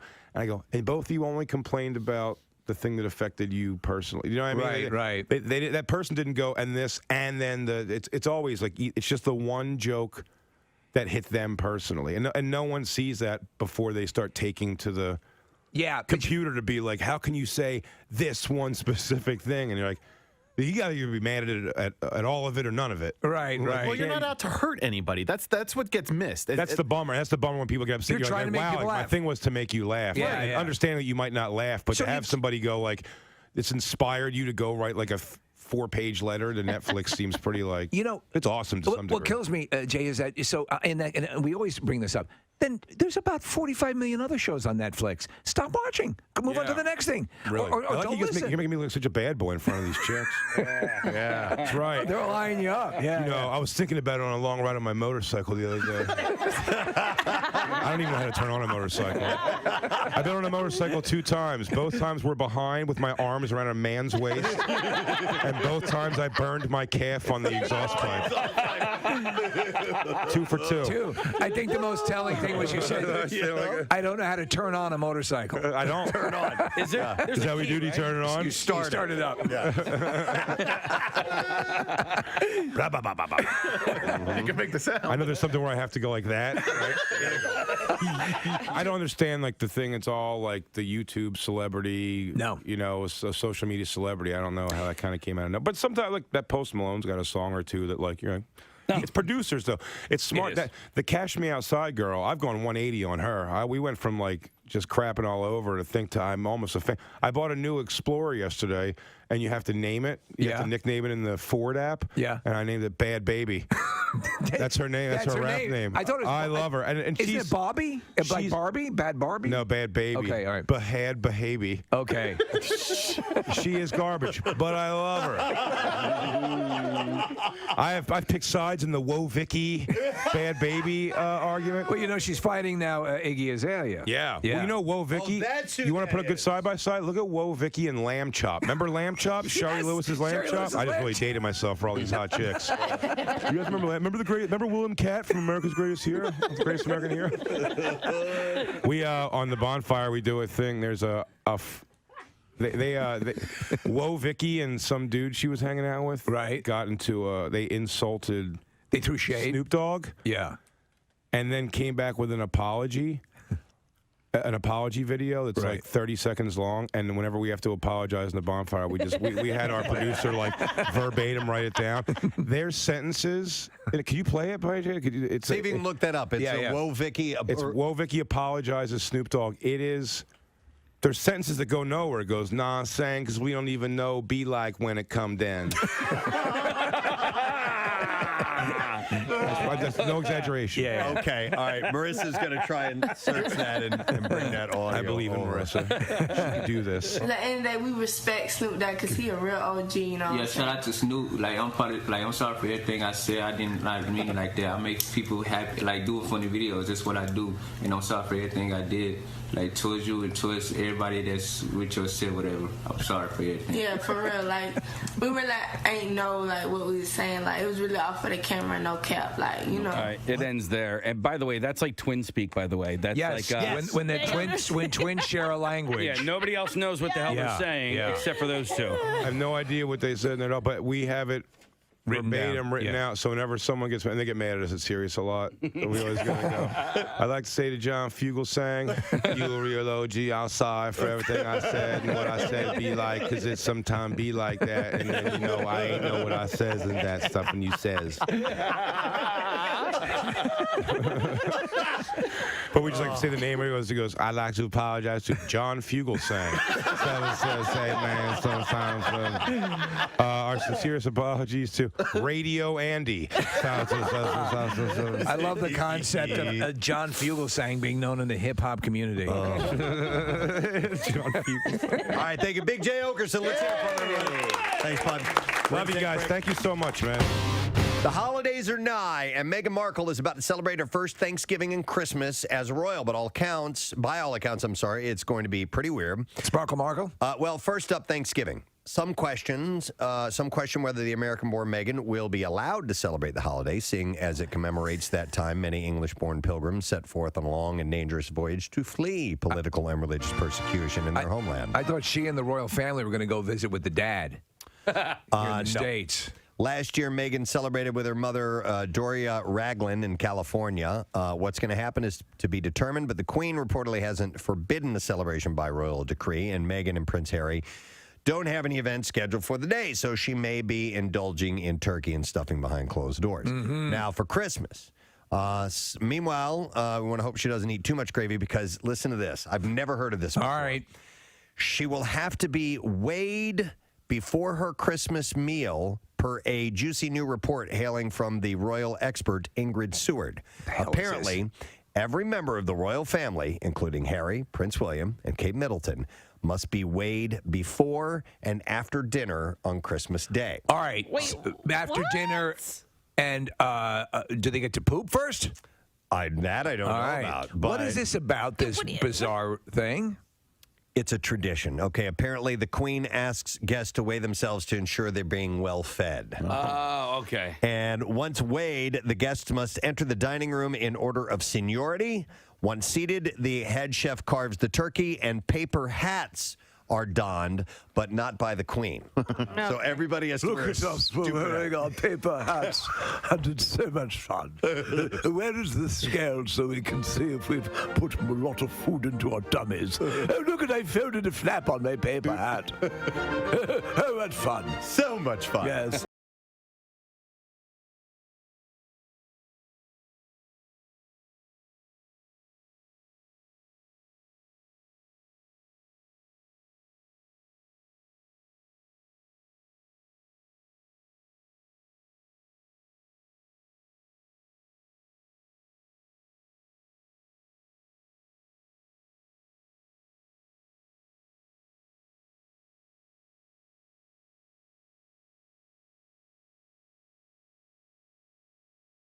Oh my God. Damn.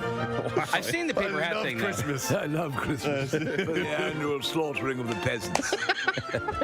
In a pit. In a pit with our paper hats.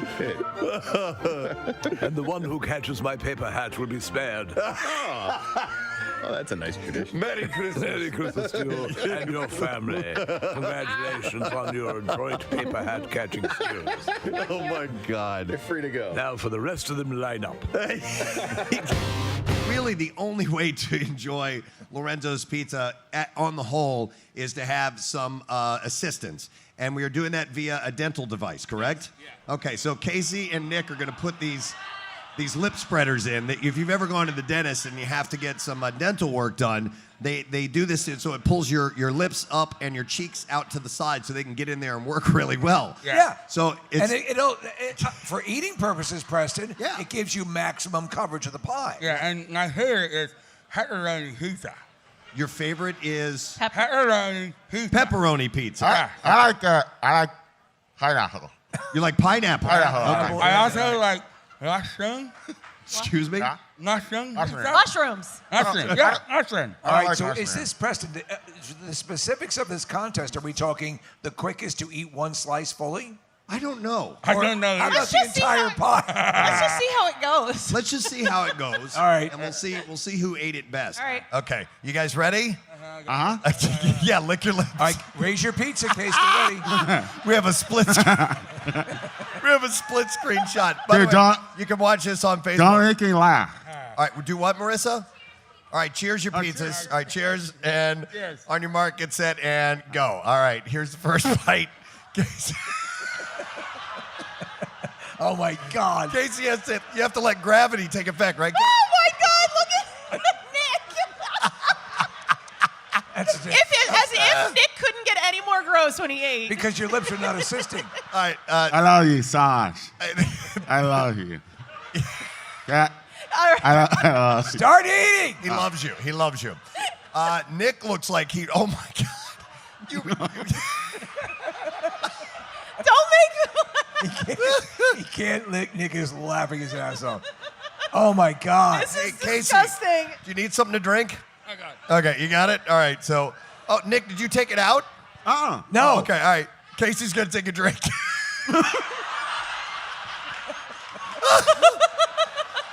It's like a sprinkler. It's disgusting.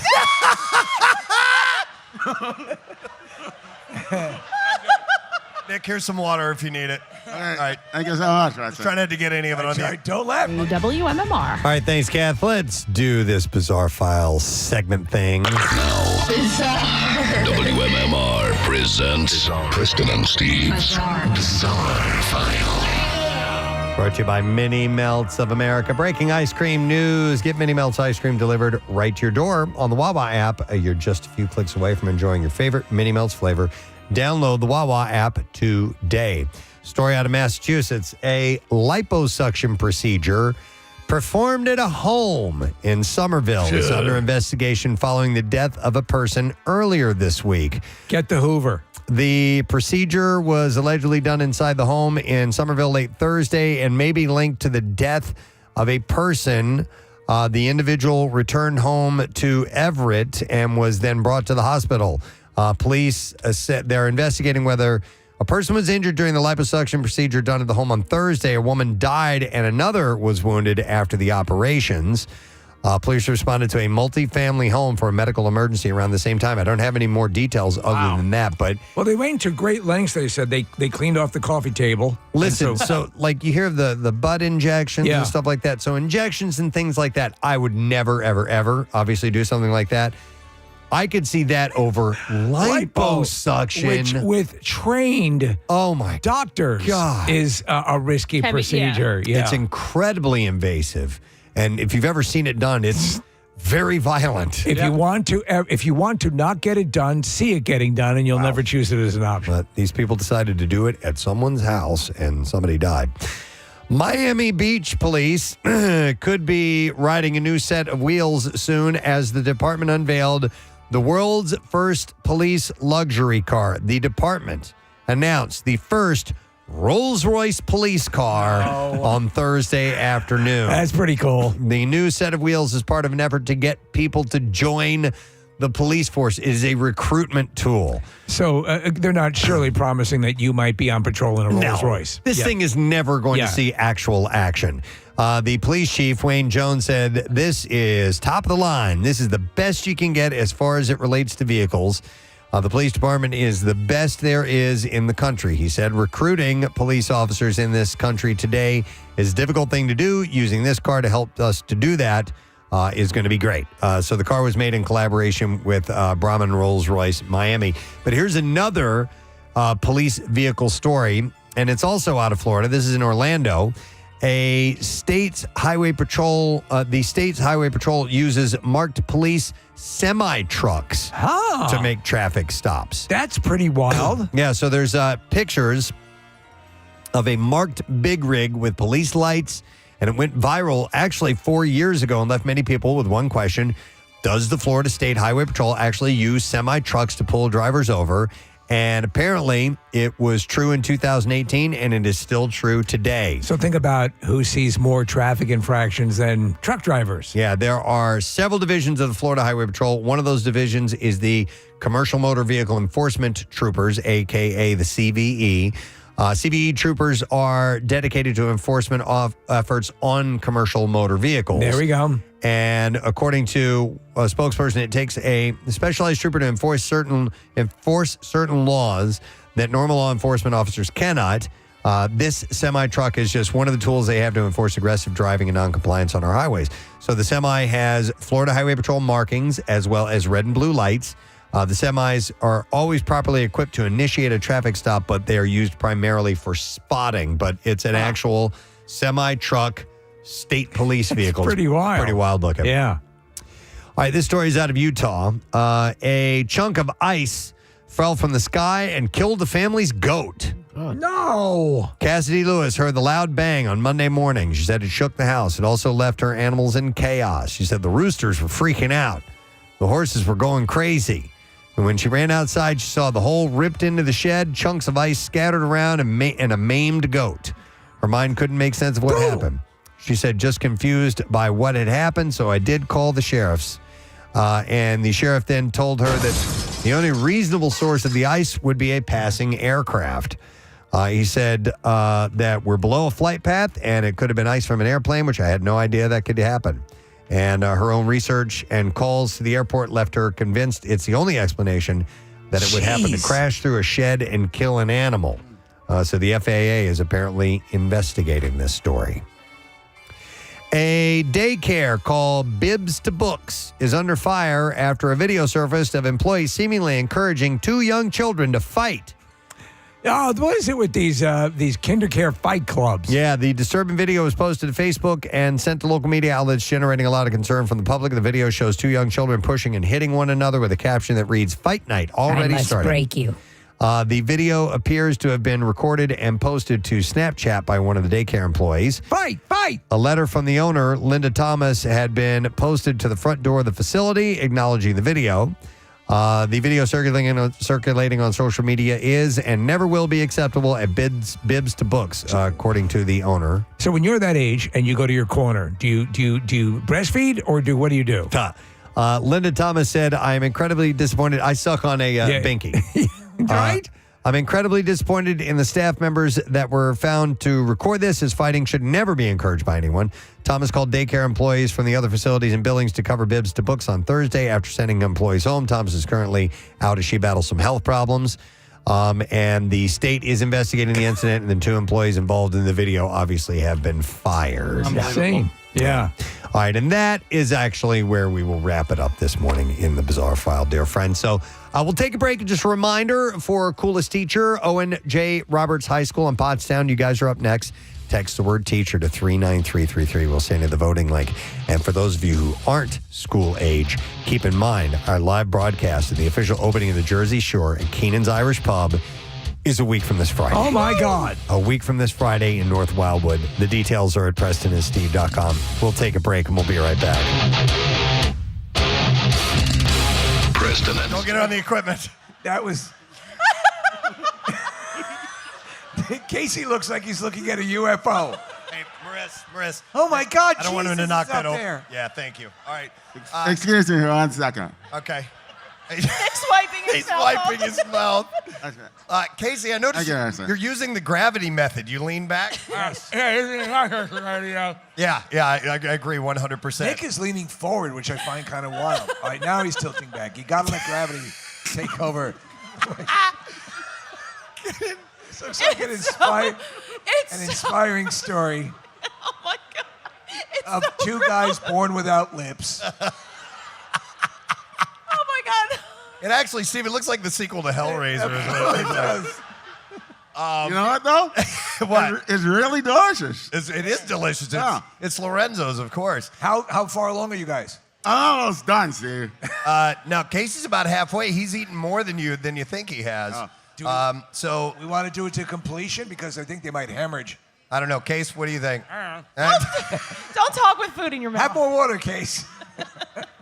Actually, that'll help a little bit. So Case is going to get a sip of water.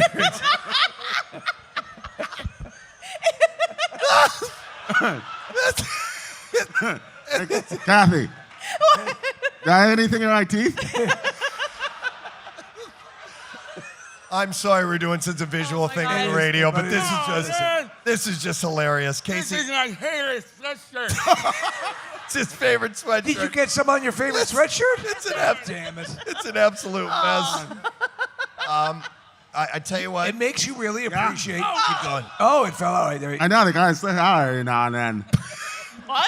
I have no They idea. kind of slip out every now and then. They slip out of your mouth. Like this. Hey, slip out of there. Every now and then. Hey, you say? Yeah. My dental. It doesn't affect your yoga cards. It doesn't affect your what? Your yoga cards. Yeah, your Your yoga. yo- card. Yoga cards. Yoga hearts? What? Yoga hearts. Yoga cards. Oh, your vocal cords. I thought you said yoga fans. All right, keep it going. I think actually Nick is closing in on perhaps I finishing. was so hungry. Yeah. I think are Casey's lip spreaders a little bit bigger than Nick's? No, I think His lips are almost pulled back to his ears. I thought maybe Casey's mouth was a little smaller than Nick's, so it looks like that. Nick is like a wood chipper. Ew, Nick is drooling all over the place. You can actually feed full pieces of lumber into Nick's mouth. Not a delicate flower. My lip spreaders I got from a dentist. He got his lip spreaders from a This dentist. is legit. All right, we're closing in. You know what, though? I would pay good money to see Kathy do this, to be honest. Oh, I would pay with her perfect teeth. good money. That's a pair. They're clean. All right, just going to put them in. Why not? And have at least a bite. All right, Kathy. Oh, I can't believe you agreed to do this. All right. All right, she's taking a bite. Let's see. Look at Kathy's teeth are perfect. Look at They are perfect. They're absolutely perfect. This is like that special prom night, Kathy. How does it taste? It's stuck. It's because you can't assist the swallow. She actually sounds very articulate with that. She's shaking her head to try to get it down into her throat. Yeah. And there we go. Nice job, Kath. Not bad at all. That's You want some yeah, water? I can't believe she did that. Did you guys finish? Casey's finished it. No, he's not. He cheated. I called no fair. What did he do? He threw it in the trash. Oh, he can. did. All right. Look at this. Look at this. It's a cheater. We're going to Secaucus for the film. All right. Preston, it looks like a fish striped pants. Yes, it does. Stand up. Let's see that. There you go. I pissed on her. You did piss your pants. Okay, well, that's, you know what? Declare a winner, or is this a tie? I think it's a tie. All What do right, you guys there you think, go. right? I mean, they both did a phenomenal job.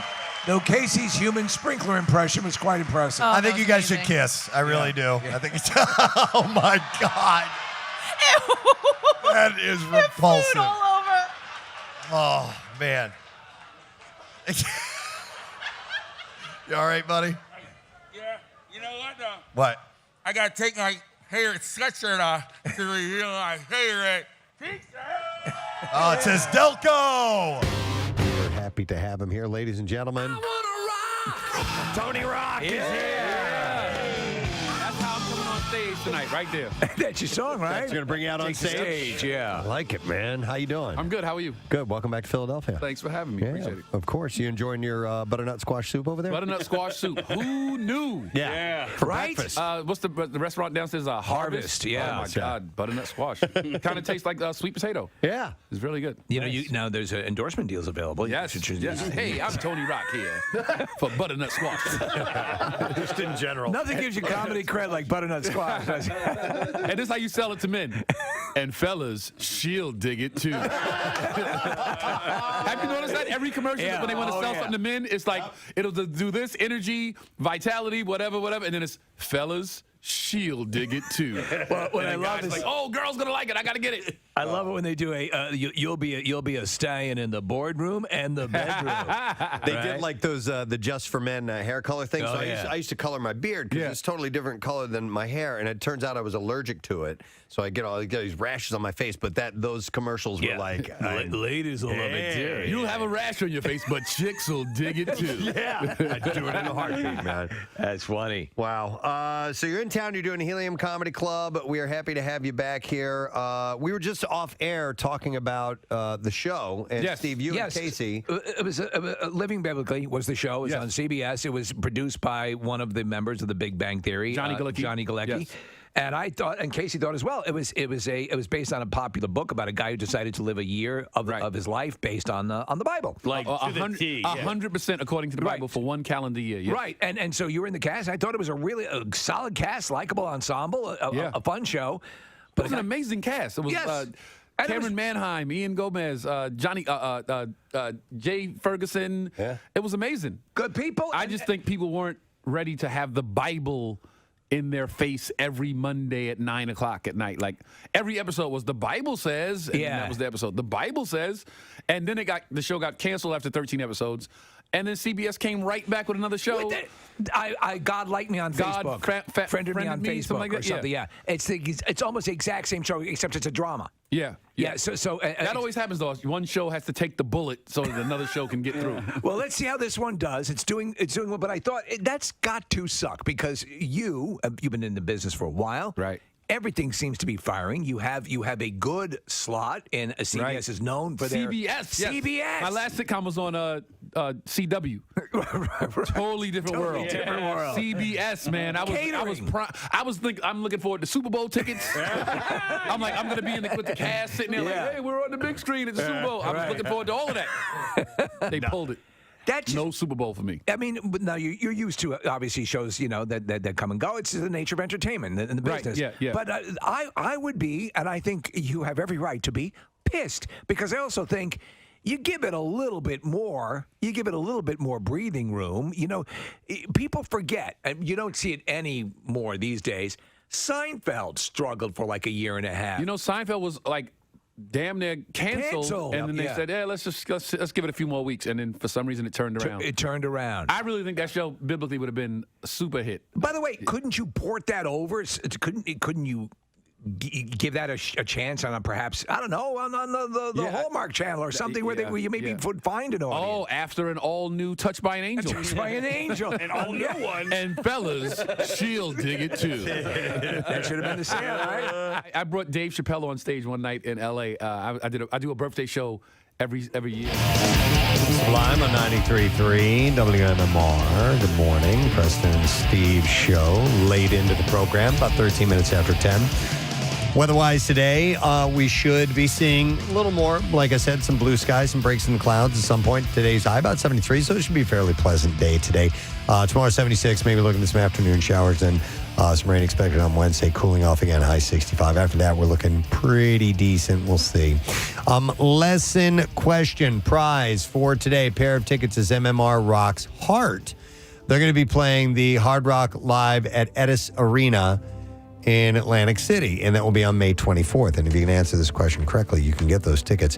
I need to know, how was Italian immigrant Giuseppe Pugliesi's name mispronounced? 215-263 WMMR. How was Italian immigrant Giuseppe Puglietsi's name mispronounced? 215-263-WMMR. Let's see if you heard that. The trash business is a gold mine. 93.3 WMMR with Preston and Steve's Hollywood Trash.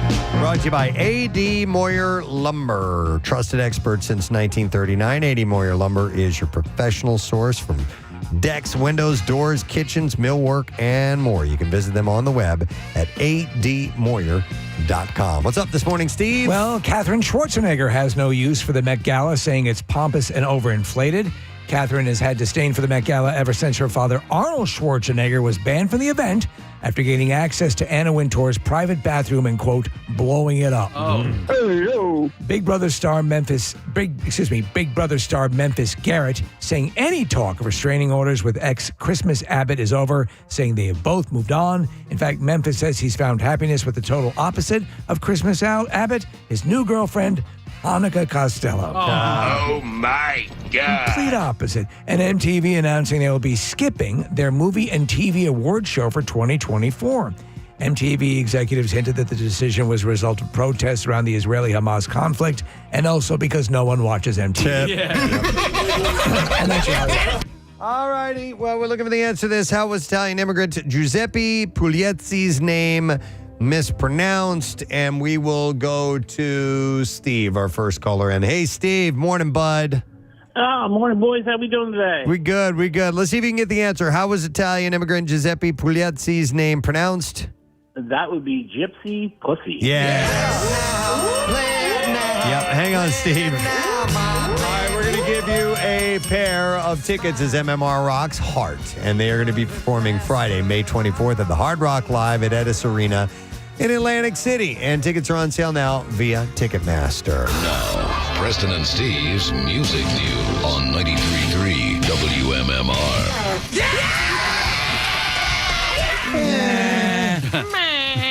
Music news brought to you by Sports and Social at Live Casino. Phillies Fridays at Sports and Social Philly. Every Friday home game you can enjoy free caricature drawings, Budweiser specials, giveaways, memorabilia, and more.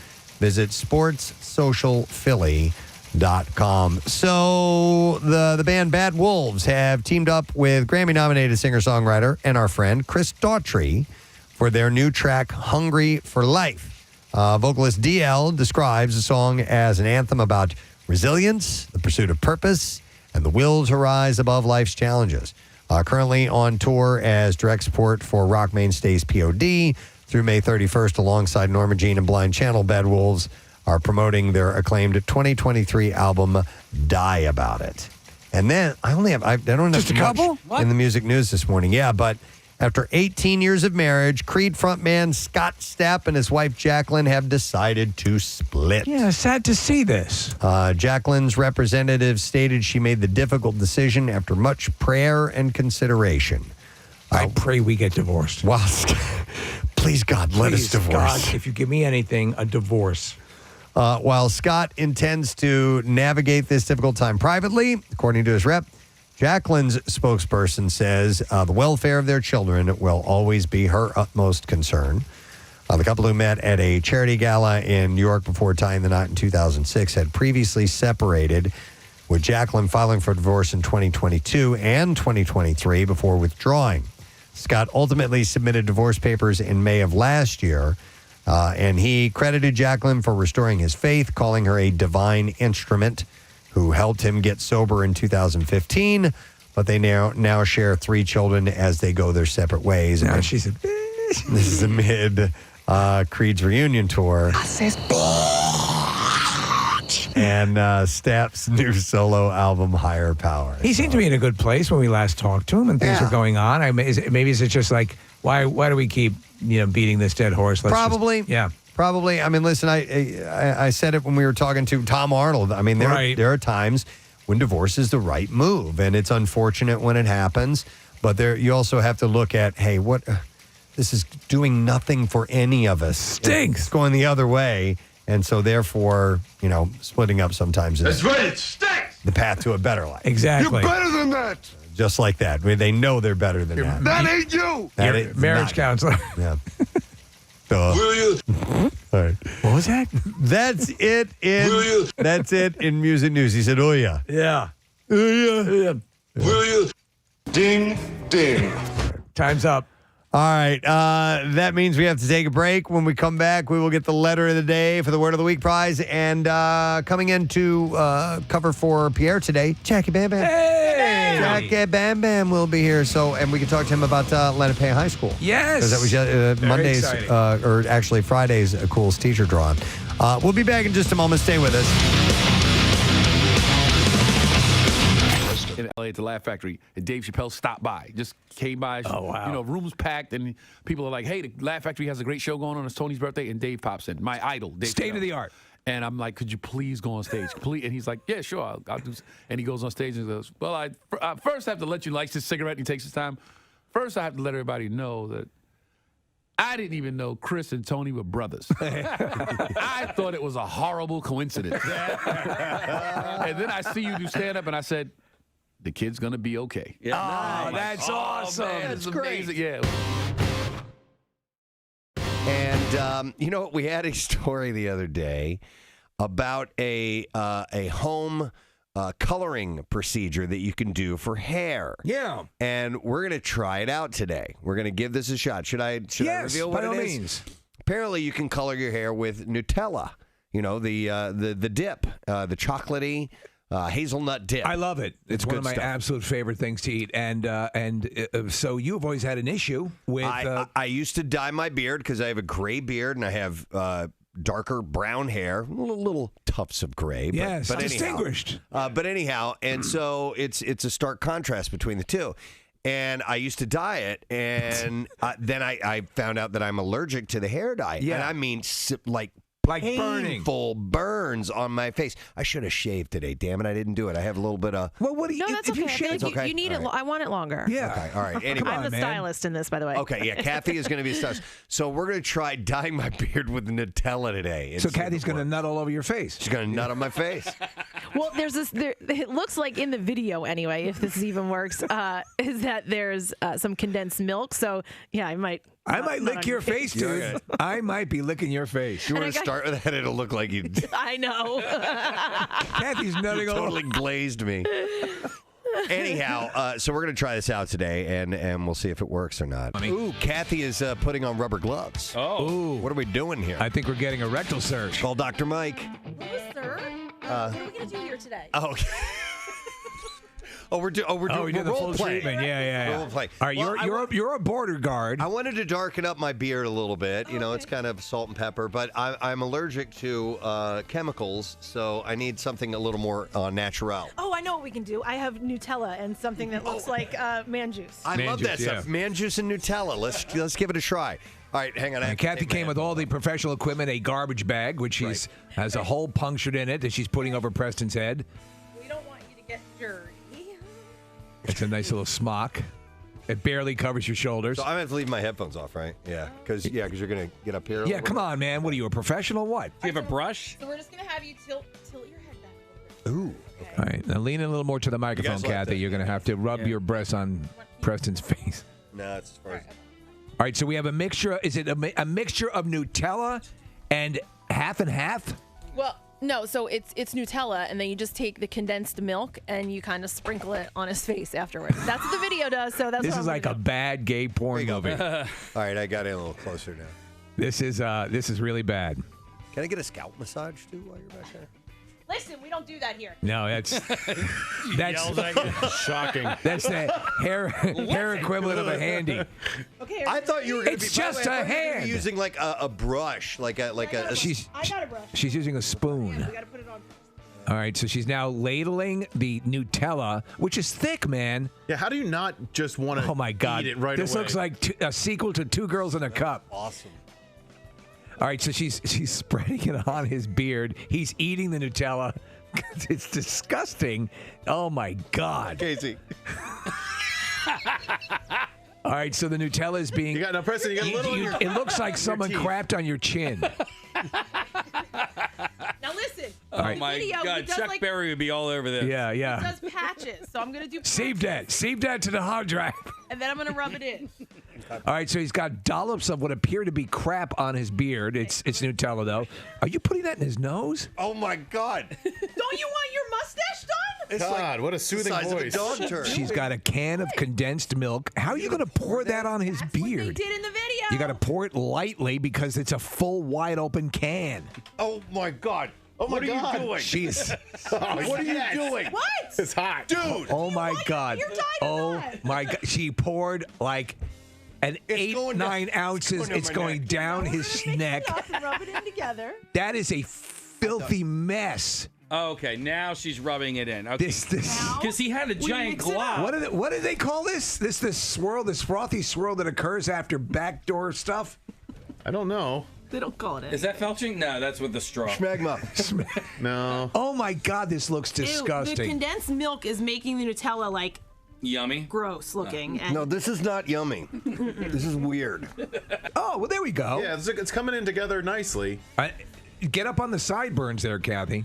Okay. Yeah, you can do sideburns. All right. I mean, yeah, I mean, because it's right now, it really does look like someone took a full-blown dump on your face. It really does. But this is, okay, so when you're done nutting on his face, let us know when you need to. How long does it need to sit for? That's the mystery. I don't know, Kathy. Like 2 hours.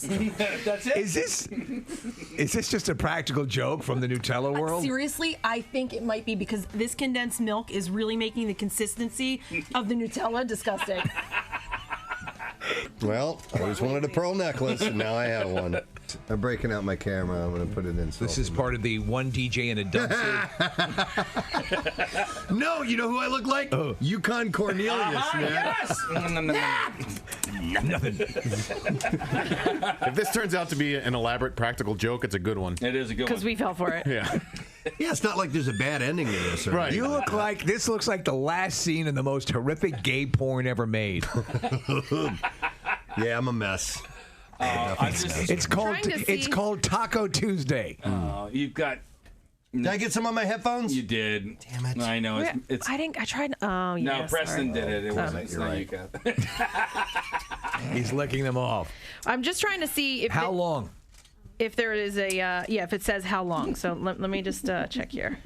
So this is a beauty hack. If this works, you might have something here, Preston. I would do it. I would not do it this way. So we're going to do a post Nutella reveal. I'm wearing a Michael Jackson mask. And by the way, he brought me into the bathroom when I was wiping off the Nutella from my beard, which we were trying to use as hair dye in case you were just tuning in. this looks all right. So if you didn't hear that, he's wearing a Michael Jackson mask currently because we're going to get a reveal on air.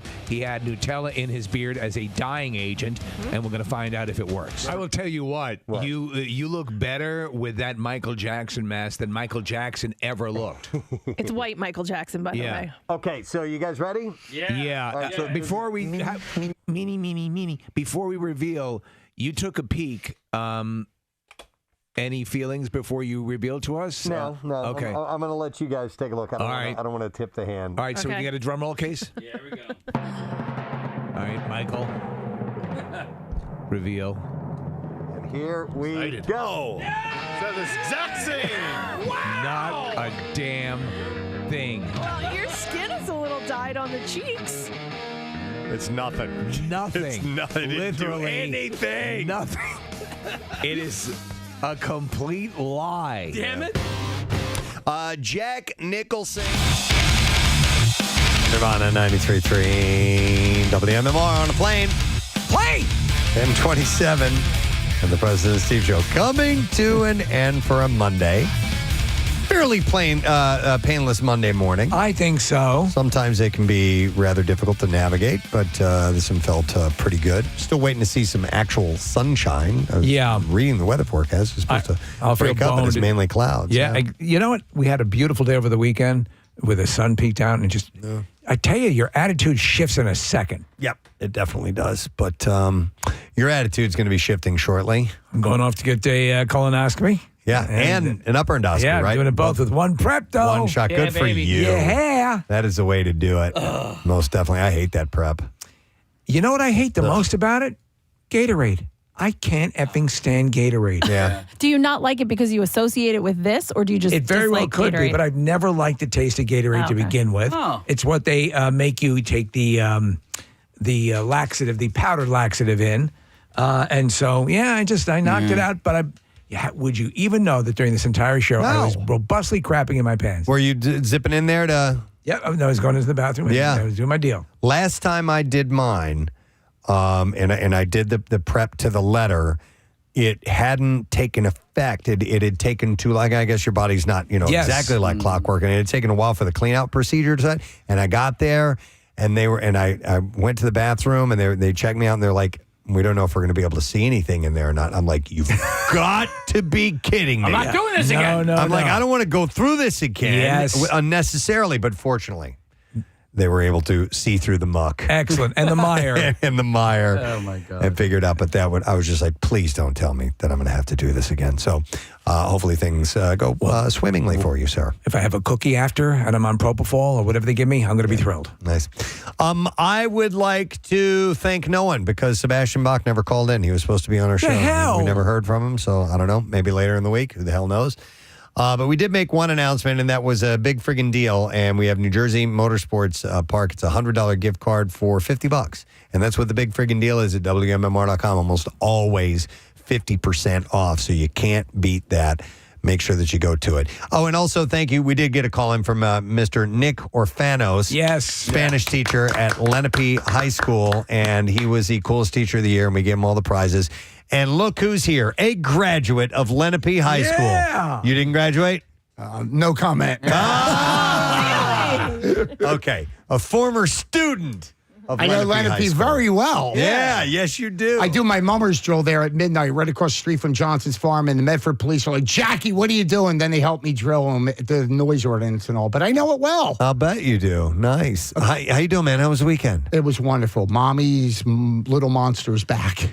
You had a nice Mother's Day celebration? I did. Yeah? What'd you do for her? We took her to an Italian restaurant. Oh, okay. And she's in Avalon today, and then the day before that, I was at Barb's Harley Davidson. So it was a great weekend. Excellent. And now I'm in for Pierre Robert. Yes, today and tomorrow? Today and tomorrow, Chucky has told me. Just found out a little while ago. I was on my dentist chair with my mouth wide open. Lucky I checked my phone. Chuck's like, did you get my message? I'm like, no, Chuck, but I'm here. Wow. Yeah. How are your teeth, by the way? They're very good. That's awesome.